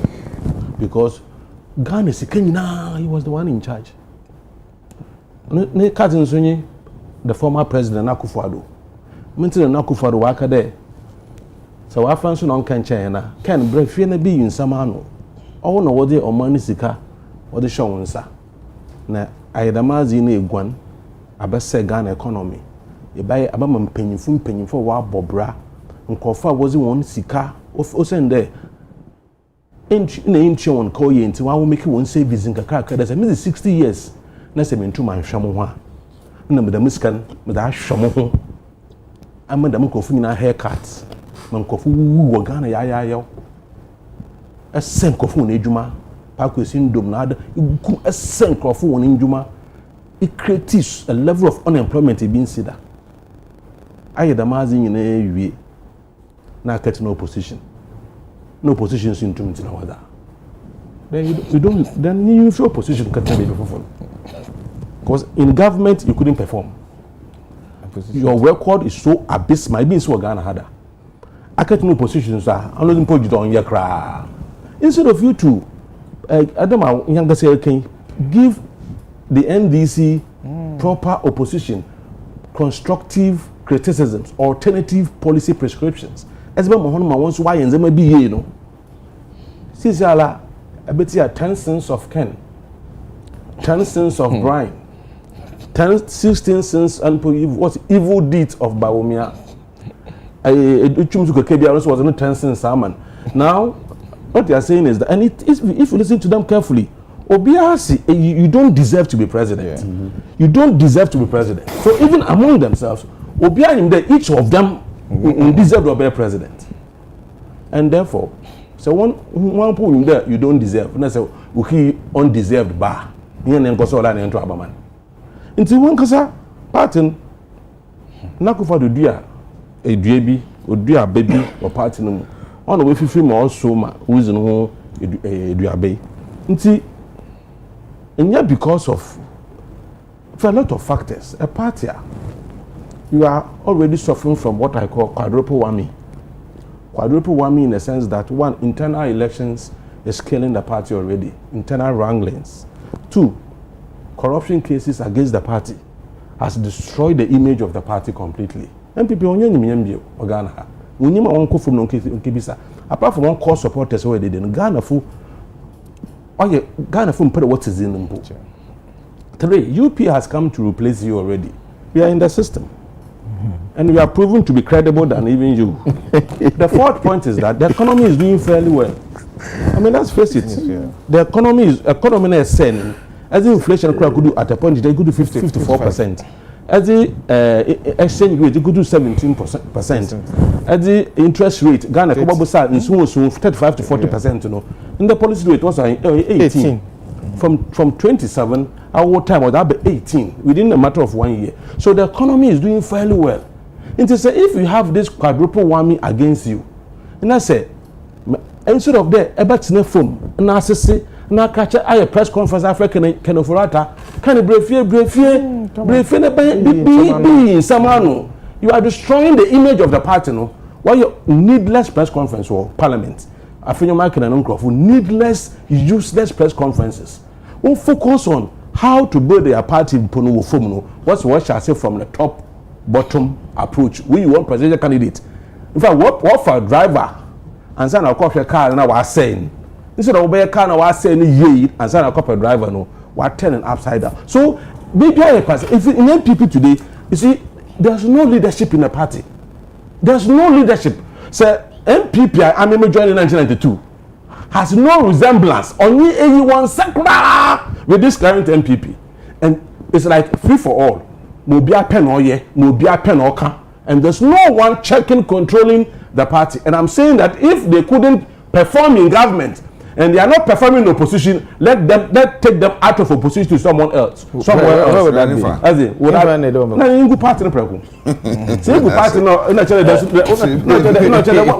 When you opposition, because you have more chance 8 years to govern, you couldn't govern. You have more chance. You have more best 16 years in opposition. No, so 2 minutes now. No, you go party no moment. No, what to point. I suffered as a result of economic mismanagement. You suffered. I don't just say Obia and suffer. Because of economic mismanagement. So don't use No. To judge the party and the government. I'm saying that people died because of DPP. Did I die? Did I die? People suffered more than me. Creditably. Catch you. Apart from external shocks in the that is even okay. No, even that is even the weakest argument. That if you are giving a government to a country economy to manage, now who excuse any external factors are? What it means is that if you give you power again, let's see external factors are the economy will collapse again. It's a teacher for them. Are you getting it? The point is that every economy is subject to external factors. So what do you do internally to have shock absorbers? External factors. Say MPP 8 years, social interventions, programs, your performance, your corruption record, I'm on the floor. Your corruption. Let me tell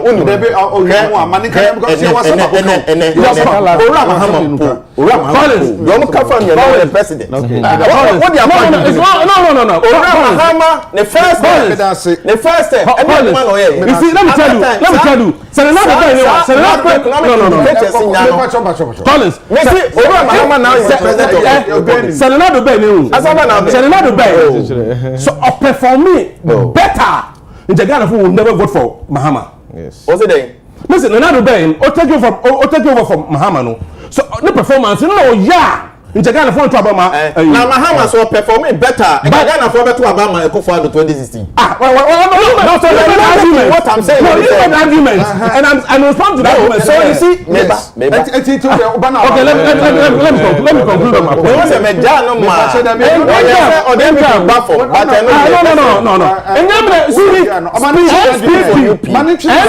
The topic is not about you. The topic is not about you. The topic is not about you. We are not discussing Mahama. But we are not talking about the topic is not about UP. The topic is about MPP. We don't choose topic. Yes, we are giving topic to discuss. I'm not MPP. The teachers no. The teachers are crying. The teachers are crying. Nurses are not happy under Mahama's watch. The extent of economic distraction, it will take us some time to recover. Oh, I see. So we shouldn't blame Mahama for that. No, I'm saying that let's that is why I applaud their stability. So far, stability we can achieve with the economy. You see this give and take analysis. This give and take analysis must stop. There's no give and take analysis. The point I'm making is there. MPP ba bemu 2028. Say won't want no position. Because your records speak for itself. Speak here, Darcy. Even 2024. And this is class about 2024 election. You went back to the parent of first record. 2024 elections. They knew they had performed so badly that they went back to the parent of first record. Before we Sudan. No, I thought when there was current economy, you went back to history to make reference to economic performance. Kufuor is also NPP. But I'm saying that because if the performance was good, there was no way we would have gone back to Kufuor's record. It's like we are going by this logic there. And you can't miss my power. Let's face it. That's fatigue. Government and you yourself. In terms of economy, you disappointed Ghanaians. It's not true. In terms of corruption, it's never true. It's never true. Unprecedented.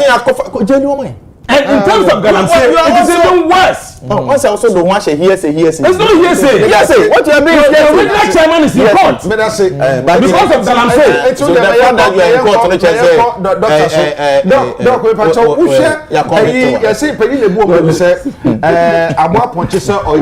court, obi ẹda hu firi no so no fi anything said ya nsam de bebre ho a enye ne na chance e bra mo start e ebi no aka even wo ma ye candidates na sakra no we gina platform so a waka na wo so gina na waka na wo so kan na we yiwe ya no na wo so kan na we yiwe ya no saa e na fe chitafo no so be gina ma o so de koyo yi wo di send o mo ye no and your man kasa they are digging their own grave beside the Beccan Potokasa. Say, one weaponize the opponent to ensure, says some background. They use this same some of Mama Kikain at their quality sense. What we go with your opinion, any mass or bedroom with the me about to say, Becana Samoa, Medica, and Ameboa. Simabeans, the number of young call ASOS. You will be near Coso MPP. Why? Because they say, you can't party me no e my mo NDC the MPP even though one from minority sakra micro NDC one from minority yet they are being in parliament it's so critical because they can democracy both majority and minority do am nya nipa bia ma mo nyina opinti to me and criticize it and I say I evaluating abani and I say near abani omit access no ama the other side of the story from the majority side na democracy which I say nya dia ekokan eti opposition hu hia papa na me yan say elections which is internal elections at this time of 20 ebaso because one party Muina, the fact say you lost massively. I say chairman lesson say anyway. Near see ABC da. Timuma ye nhwene nkan humom. Sina be ya ebetimi agina hopinti if we are serious for subsequent elections because they know about political parties say so we win and now lose the next thing they work for is the next elections. ATV me gidi say nka saa adeye no ehu be hia wo mo ama okwan bi obefa so na wo matumi aka mo abomu wa prepare for the next elections no wo matumi etu for somehow every man can had that I was surprised and now almost started can say elections should be top down because elections near air causeway nka started from down kakra maybe do so just like a twitch now what started be top down yes we say democracy we shall say from bottom up then just maybe or what not to see kakra but what na say what bet me yo ama akokan na yen ya ehwe ne a ekosu ya just say eya reho eye time even to be so fa nkabom party di hia no emma no matu be gina pinti to confront the NDC because obi ayi to say for now NDC for about money within a space of less than 1 year about money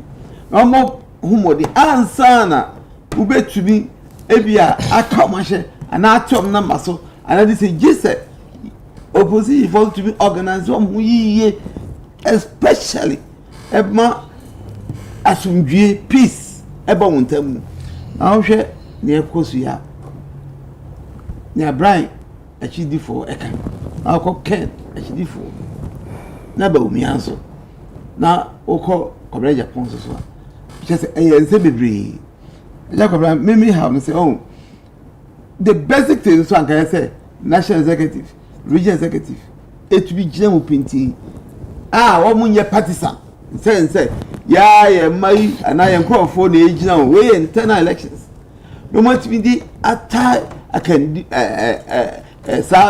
candidates action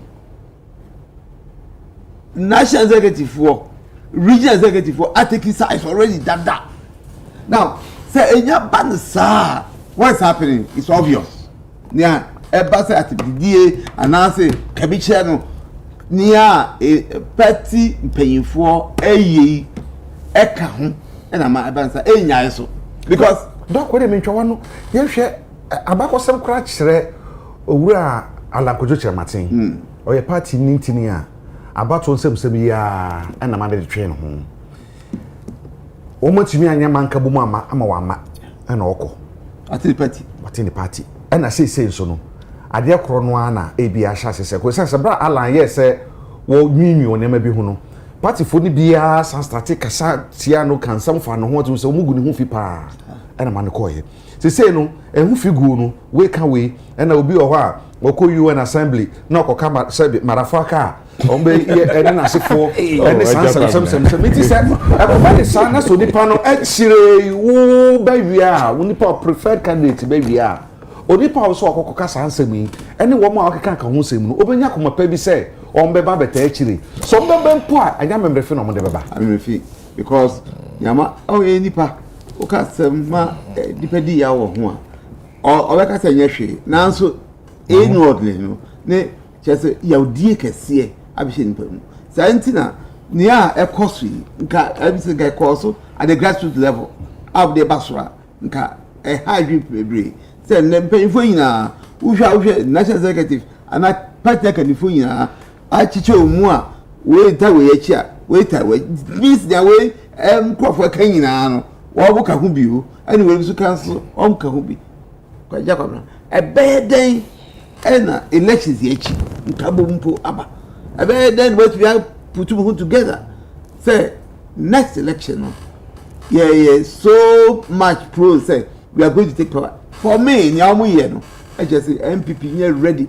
at all to confront the ruling government in 2028 I must say nka party no e wa kanifo party no e wo wo mu ye mpanyinfo abuta akire womu na ehwe ebu akuntan efa pet ni yedi a nka they should call them to order because near titru national ne regional executive for a it's not in the best interest of the party. But I say you was my bad you know and the best so na who na parliament say aye ononya fa federal marking ya referring to privileges committee or ya dey you 20 minutes in 4 ene Agya Kwabena sana me kan de free menase be dom ba no me mesro me free say Boako okay won say me represent say we also Boako na Boako na ofia afi Boako mrantie ma ba wemfani mfo nyina yesi ye de efre ne brafie oh okay say mu ye kan brawuro ye nyina ba brawuro ye nyina e ba fie 26 December midim gina mu di anim wo say Boako fo wa control abrochira mano ne ye nyuma nyina in fact any nkuru bemben ye nyina ye nim se efri Boako amprompe akurafu kwadwo hu ye nyina afi ye ba abetrotoa na ya hwese de ye beboa na ya siesi Boako nkuru ya mi adom se Boako awo MP ama yoso enti ye de no so ebeka ho na ya boa afri bibi ase ye ma ne nkwa Boako nkwa ye se saade ye betretre danka peso no so nyina yenum ina akeka ye ho abom ne aboa aban wo mpuntu ekwan so na de esi wo mrahye bedwamu no achi ne de ye nyina anya ye wanwa kire se ye leader ba ko awo minority side ye onyomnyamfo afenyo marking so bembia ya woda ne di wo mrahye bedwamu yenum a ye afoforo edura bia ye ha ne kase enti ha na efre no parliament no yes me I have several nyame kwa edura bia tumi say I say you waste time I say sabi bibi ne dia jibresa sade yakoso me on some occasions me confront me majority leader until say parliament no sa no mani nyina e ka ho na na ya won so de won yes obi a won style e na akwa kodum pempen so asisia one man nso Ghana ha ode akɔwie ECOWAS yo de na bae adaye wo ho na yewura chief whip minority chief whip ene wo mu nyina na wo business committee the pen ni nyina e wo ho ti wo resist say e wo say your delegations in Ghana parliament your delegations na wo say kokoko no ye da bia wo resist a che enye ECOWAS nko inter parliamentary union Pan-African Parliament ni nyina wose yi delegation na saade no nso no ye hihye mu no ye wo committee of selections wo mo na ye saa adwuma no speaker and the committee speaker na ye chairman wo committees nyina so committee bia wo chairman vice ranking vice sa continue kwa just chairman which is the speaker to mo na da bia ye mo ye saade no mo de ba emuvu motion na ya ji atuma na say sachira ewu a eno echi akra last week say committee system ya sesa no committee of selection e raise issues me akwata na say ya sachira ewu ena eno ekoba ye e ba na meto ni mu ya say deputy minority leader asori agina ya ji atuma wi no say ono eda sa committee no delegation no so na on person obeye sa adwuma no enti yenyi no infuse yes she mo so no nim say e be possible because parliament dey kwa ye nche nu aye ye onyina nti ye nkasa ye suma parliament suma no aka say won ko the reason is say I say opposite the majority leader the minority leader minority leader mo na eko the deputy ni ye hwan vice Patricia PJ okay when we deputy minority leader and yet on the delegation delegation there 8 members okay we only have a leader only leader so any deputy majority leader Ricket Hagan okay into on the lead this delegation no e dey call omo ye 8 ye majority side ni ye enum e no omo dey no ye miensa into okasa no na speaker say no yeti an so makoye press conference say one person chinchin Ira Fimakina Ebeko I didn't say committee of selection and me ba parliament me che pia de ba me hu committee a ya yi obi ama obi resist say any po ye de no committee no so a enye yi enti bida say ana say chinchin a asuma si de wo say ye de no ko sa committee we eso akoson wa ya anti bibia bi eni say ECOWAS parliament e kwa asetena yete ya ne say Yewura Finyamakin akopio na ensa fata so on kati we ya ye delegation ya the list no ekọ asema America no ya ye Ghana ye yi nkofo mo nti ECOWAS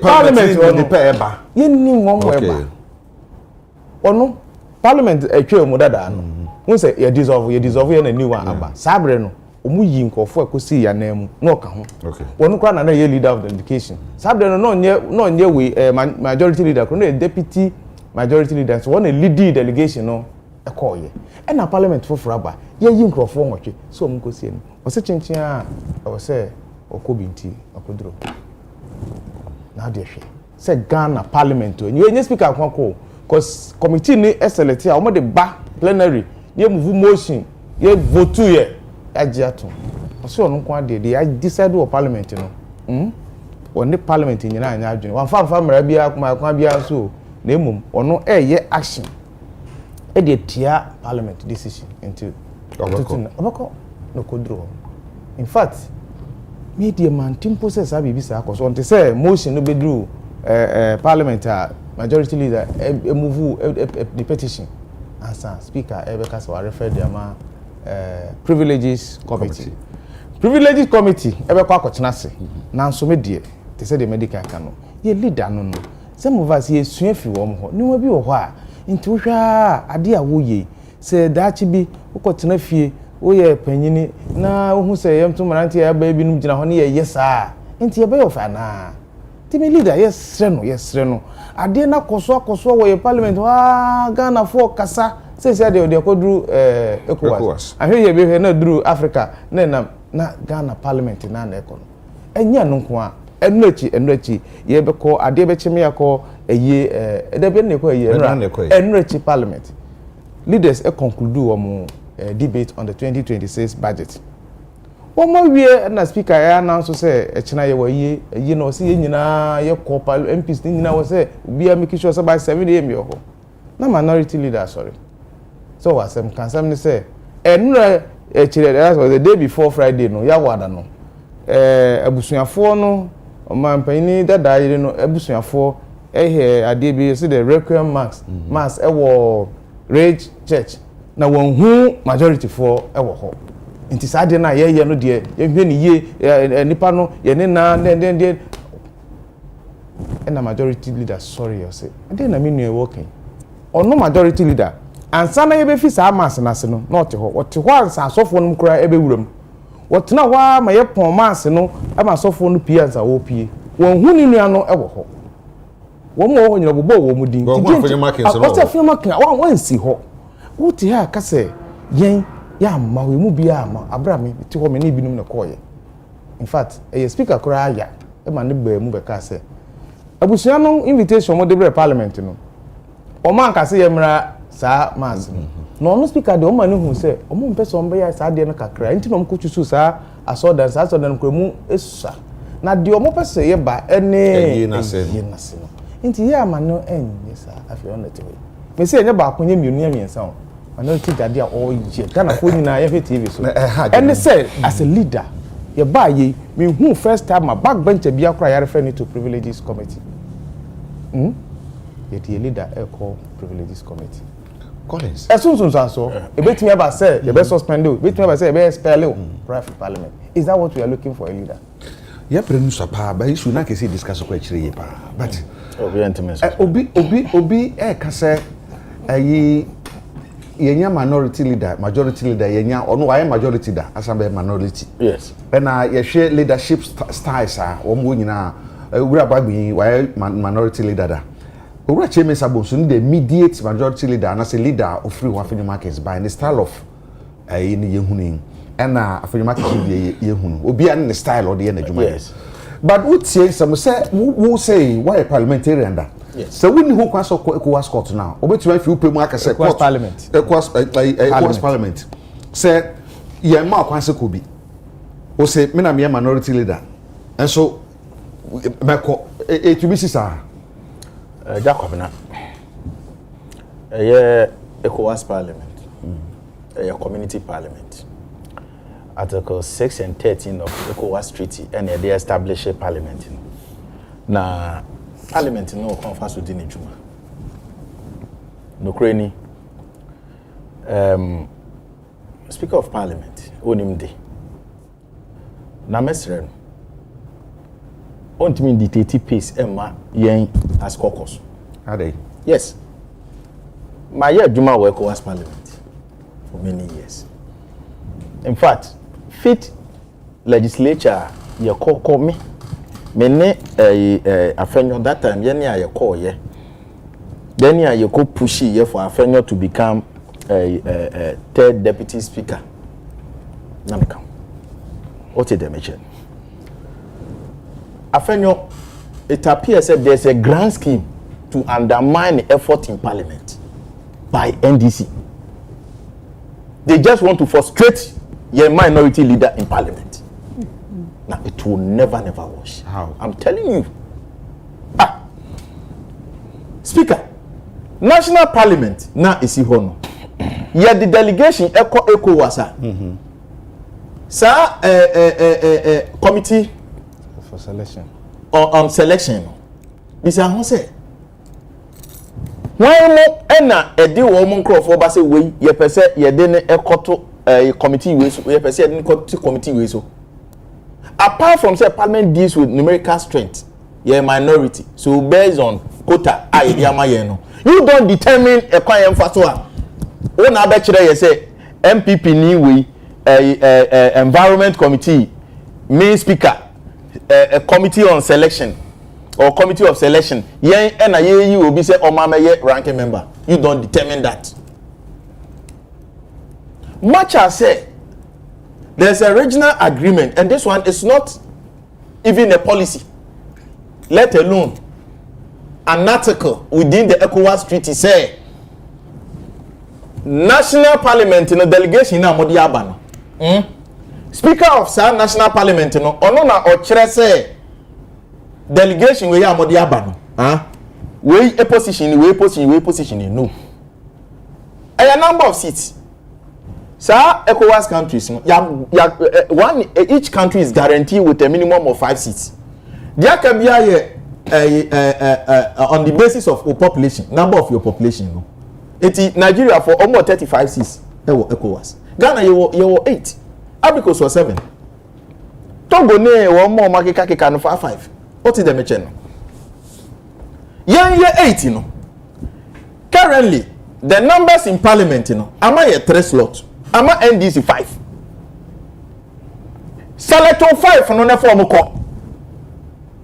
You don't determine your 3 no say yes a leader no ye the ne kwa because one sir agreement say prioritization of deputies over leaders no parliament say okay ya na mpepi no minority ne be a majority leaders no and omo djuma no so e national parliament enti no deputies ni benya time more but enye ade a eye entrenched clause e wo treaty nim the speaker gina so aka say I based on this in it no chinchina no speaker has no case ojaye yan caucus ye say a minority leader ora afenyo marking the modern mo so ani in fact o hwe fifth legislature and now sixth legislature o hwe na ho odin go for year term and wakwakonya position o me call ECOWAS parliament I was rapporteur on committee on health na be crap position what is the mention me lose me parent seat ye mention enough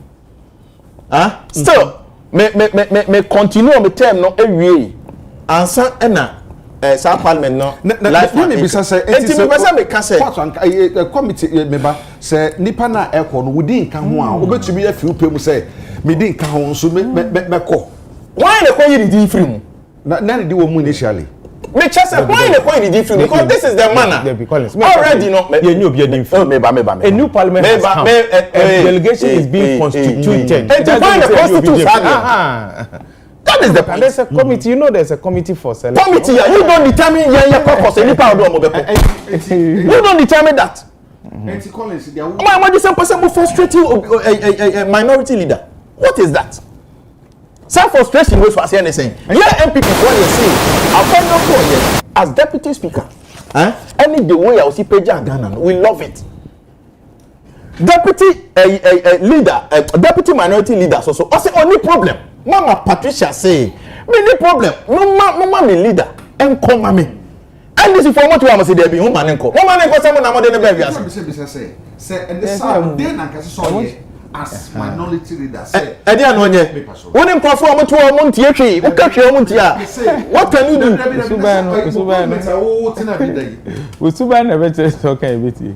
Ana na mo yasa. Me ntimo ase de mo ye no. Menti mo say. Mo pese say no na Ghana for will regret. Na me bisa say. Ghanaians will very soon regret. Say omoma mo to test. Beba na oyi office in parliament. Suban tiny bi na me for the e you suban boni na NDC for eye no parliament. Me bisa ye cheche mo kira ya de kakra me parliament me ko order. Wo ko order. Assuming say ebia bibi koso awo parliament or na so we parliamentarian na so we dey nye ho a. Good. Processes been the sort from and now they got two parliaments in normal can once them. Yefa over for your market there for example. Yati committee, okay, committee no. We na da no. Per one someone can say a juma wo fi ho no so. Nti ana leaders no, a juma no doso. And it's some years okay say leaders na juma no doso they na ma obo deputies no. Anko, say na be leaders be twan ya o majuma. And a moment who say leader no, and am pasa mo de na ko. And now almost said the end bribia be senko ni nyina na deputy for na akwa nti se mo sesa no a na se deputy na ekwa as leader no na se afa odi ankwa de na se so so to fa plane ekọ bibi omo ye program no ana se maba mo so ami in ana se wo kwa betuma fa so parliament wo na edu speaker ni na mo ye the needed corrections and be come akọ I say o speaker na wa na dwen say on tie o bene wo ka say ye deputy minority leader Patricia PJ what throw letters upon letters to speaker saying say onye interested in at the end of including no but the leader because there has been a caucus decision on it say minority leader no obetuma box 442 information ye ginedi obetuma hwe ECOWAS asa hwe Ghana National Parliament onye de ntoni ho a maame no so emetene mo mana no so obetuma hwe ni mi and I just obetuma ye say obetuma what is your problem David say because what is my problem it just you can't deceive me say what is their problem in this sense. You don't determine the way yeah fan come. It's a so call wobra and so call wobra. Yeah, a man call you and say sebi mo ya say mo use mo number say mo speakership where your modia majority party enuntino mo was a numerical strength na mo di budozu way to extend that list na yen ye representatives yen any delegation eba yen ye delegates eba say we only delegated members of parliament from ye caucus no MPP for minority say we mo ne person mo call ECOWAS ana or mo call Pan-African Parliament and we determine that it's not your right to say there be leader no chinchina manen ko manen consider it granted manen consider it as say okwana sanka so of okwan bi so na the needed correction here your hands obekọ awako because and that one uche omo so nya do this way until say and we say what dey ni kono kokohwe say ya ayarega sesa yi gunduru fo na kobu and we say what dey ni kan ekokohwe bi na yet me make case ni obemu a one tina Ghana hana mo ma reporters and we say otu kwan no kono that na dey American say speaker sa attitude na akoye te say omo fa kwan bia so egu domkuma ne ho fin ene ye panyine nanimu ase no we are not happy we are not happy at all speaker wajeje muso we are not happy me say speaker wajeje muso kra dodo speaker ye bre na be nti ye pamiti o na de si yi wo be ka say ye nguase de mo man no saka betumi aka wo fie na anka etumi aye tutu bi ese ya ansa because ebi kura si o man ba ko say muda ana bibi say ya kwa ba nti nguase de maye enti we no ye bibi aka betumi aka no boko na privilege say de no ko say da anya bia mama be 4 minutes whatever Afenyo mekana sama ya honestly Afenyo was my junior was in Integrations College. In fact, I was one of the few people who inspired Afenyo into politics. Yes. And see, even though when you shared them, them 15 years ago, na you share one-on-one when I was in NPP. But you'll be a mechanic, but Maka publicly on national television there, I don't like his style. And I'm surprised MPP people don't see anything wrong with his approach. A party in baby ojina you know. When here obia ne conduct, ne behavior, obey measured and responsible, so that the party can be connecting with the people, so that they can resonate with the concerns and expectations of the people. It looks as if there's no pain behind MPP here.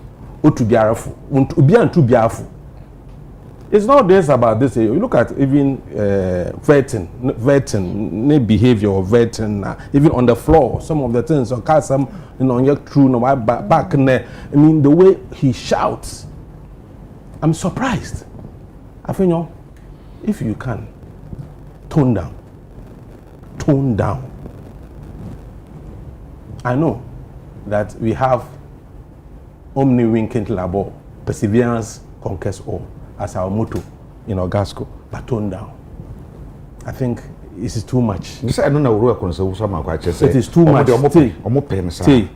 How did Afenyo get the opportunity to go to ECOWAS Parliament in the first place? Because he was a deputy. Not a deputy majority leader. Or a deputy not necessary because or a deputy on your opportunity because by convention deputies now walk up because of as because of the workload in the house. Now I don't know. I don't know Parliament. I was a delegate. I'm coming. I don't know Parliament to. Honorable Patricia Preje was someone also on call.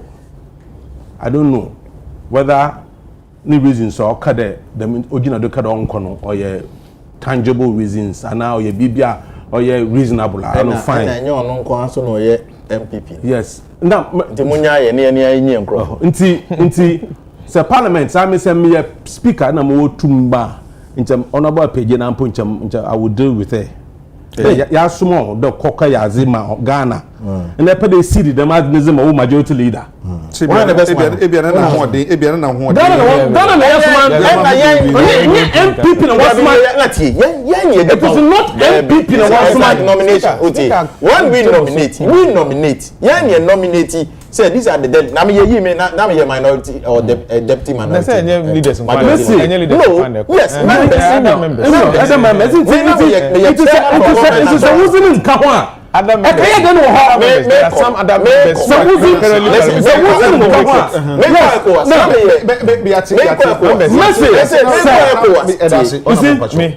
members no previous delegation man oboda so parliament new one omonka the cracks of the matter is that Muslim Congo was wasn't in Kaho. We didn't come from the beginning. A new thing. Yeah, the new list of the new list of the presenting. The new list. Yeah, the new list of the one of them. It is a Muslim woman. I can't then work on parliament. One of them. I mean, this is irresponsible behavior. Honestly, yes, irresponsible. Reports no by committee. It's not reckless behavior on the part of no, and even what is even annoying is that they had press conference asking the leader for the lead and the budget leader and the speaker to apologize to apologize. I followed my press conference and apologize to Ghanaians. Demand unqualified apology. So this is national embarrassment. Majority leader. It borders on institutional integrity. No. It borders on institutional integrity. It's an embarrassment. I apologize to Ghanaians for going when his name is not part of the delegation. He's going to privileges. He has offended that. He has offended that. Speaker offended the minority party. You don't do that as a speaker. Don't do that. Privileges committee. Deputy speaker na ye chairman. You don't do that. Deputy speaker. Parliament Ghana na musifo parliament. Ekuratu pa me ya ho a ye hwe ya say Amabi so parliament for Besra Ghana for. Amabi so parliament for Besra Ghana parliament. Yes, your parliament to become baby. Sa edin a yenya no. Na eche bibi ye de begina. Se bibi say esi. Na se no tie kwa motumi aso ye in. Till say intervention bi ko be man say no mo so ye in na. Enye ngwase ma yen enye bibi esi etumi tsanse bu nko bohwe se ade ye enye ne yie speaker bi esi etumi hwe na afedu parliament enye se se bo tumi bi etisa na enkonko ba bi ko cho ye bra so tumi ma no I would say ECOWAS parliament no I think say I two free parliament equal representatives and reflections of Ghanaian democracy no yes, be MP keke. You represent Ghana. It's the way we conduct some home. No matter I said the nyam. Ebre o mine. It's me feel say, oh, say I can want you yaba ewo o muntemu. It's the same thing. It take place for how. Listen, it take place for how. That's fine. But say outside for me, hey, Ghana for do a need yama almost say. Ne womu ena womu basa ye ne kasa bebre abom for me and show the true reflections obo Ghana ye omaya Africa yina ibuye pao Agya Kwabena we don't see where Africa sure the be enu amakwa me introduce as a Ghanaian na obi alukuda in fact Madagascar crowd me say all crowd obi Ghana but we do for Ghana me na so for programming. They respect just because of Kwame Nkrumah. They rule Ghana for play with so many areas. Eti best that's me. I say confusion started your parliament. Yeah. Let me imagine say nka kwan bia nka majority minority leader na fe speaker of parliament ana parliament akandifo no betumi ehia abo modern as is result ansana omako very important very important because obu dream so ban resolve emra minority for just eye ade abuji tumu as far as obuji tumu okwabia me fa so a obu be show say yes so your representative ewo ho no ye be fa so ene dey nguase ya ba yi yeah what three no dey o 5 me na say it best say kokye o 5 mo dey 3 man wow Chitu when is going to be representatives outside Ghana paying for enhwe say Ghana adunamo Ghana yi die obu ni die o ma Ghana it is private for anasi individuals kwan yi die small ho Ghana e wa nunyam okwan bia so no we should represent Ghana e wo sa adunyam no mu a kasa ni sa ni me ekoso parliament ano e go play ya bre no but mama mi say we nti who say the leadership style this time around no ya sronko chen leadership styles ahodo ayi ni mu bre bia besen kono well ebia because of some minority no are so insignificant to them society majority for so this is you overwhelming it be near yes and the minority for person prove say yes swapa na so mighty minority yeah chance we want to take part with you that's the problem the mighty minority consensus is very important always however divided we are no we should build that consensus and sana EPA okay doc madam papa then anu see ano Dr. Christopher Ampedu or your West African Director Samaritan Strategy yeah that's papa doc anano pay and afi honorable Collins Osu Amankwa former MP Mentionoff wono na ohyeche no na che ne che na tade nyina the same design the whole brand THB the whole brand anti eche no na tade ni nyina ya twa de ko ade abom me kotoko jesi me pebi ahye onu maso obi ka kire me mana bude kotoko no mu se kotoko kra che wo ma o so mo se management o mo mton jesi no o de meka wase mo chi no problem the request be ko na ye do case yeah kotoko share eti meda na se papa ana fe bo kuma no so deputy communication director de ma United Party ana fe honorable Kofi Bente Afo wono aye sahwi wi oso what's the guess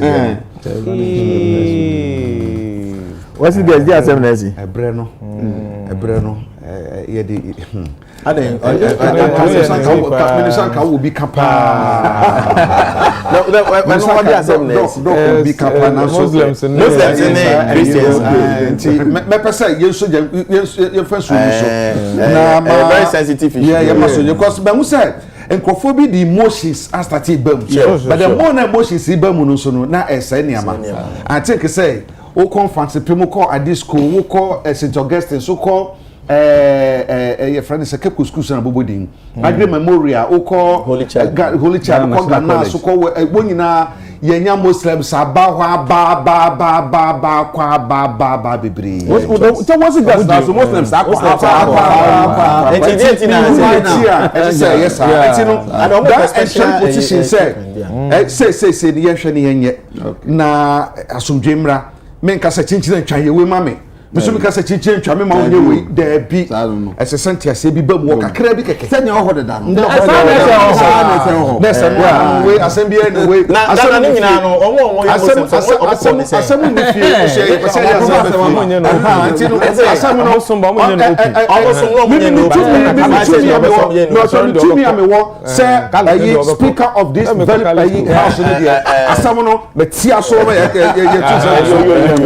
amba eti mo yema somdwemre no ano no bedase eti ansa na ye be so enu kan krati am de ko share se na be yetam be ka ko be sope aha be say da pa be da mase so mate sa ma me fo sa nkwen na me fan wo hye ye ba bia wo nya mfie dunsia aye na woda ewo America memu akwada ni din ye ba ni din de Zara Eniwa Labi Zara Eniwara bi wonye mfie du nsia owo America memu New York City na efie wo maame Edna efua Bantima ofuri nti wo maame Edna se enkanche so montirin kwankwantintin na ebisade ma wo ya baya wo America edie mo pedressing pa sanse enso ye ma wo ho mo pedressing pa you know you get me nti no hwe nso ye ma ye na nye be panipa daachi na say be soro so immigration bibi koso social media de koso bebrebe bibi ya ehu immigration officers 6 bi eko manhandle a senior officer na oye passenger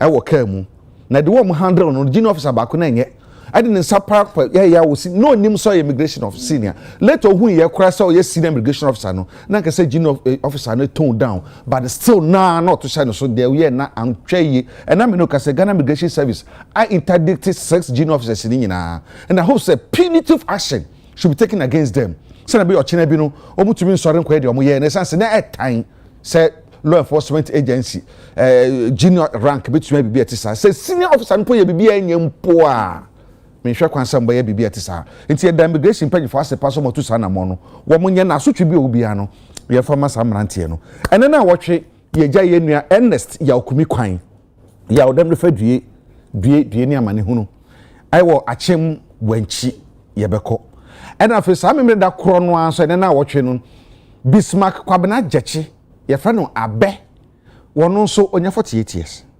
ono nso ye gya no kwan aiwo achem so aduru Sami me da kro no anso e na amia menua Opareado Pablo ono so de maame ye gya no kwan nti coming Saturday de ye packed Mr. Edi Erata ne maame sami me da kro me Erata Erata maame lift fi Accra Kokumasi sometimes that was 80s mu on kai ba me kai na chire Erata Motos a chepa me pede hu no nti wo de bra wo de ye ma shede papa aha mekai pa 1980 mekai 86 no almost actually say me your mind na another happen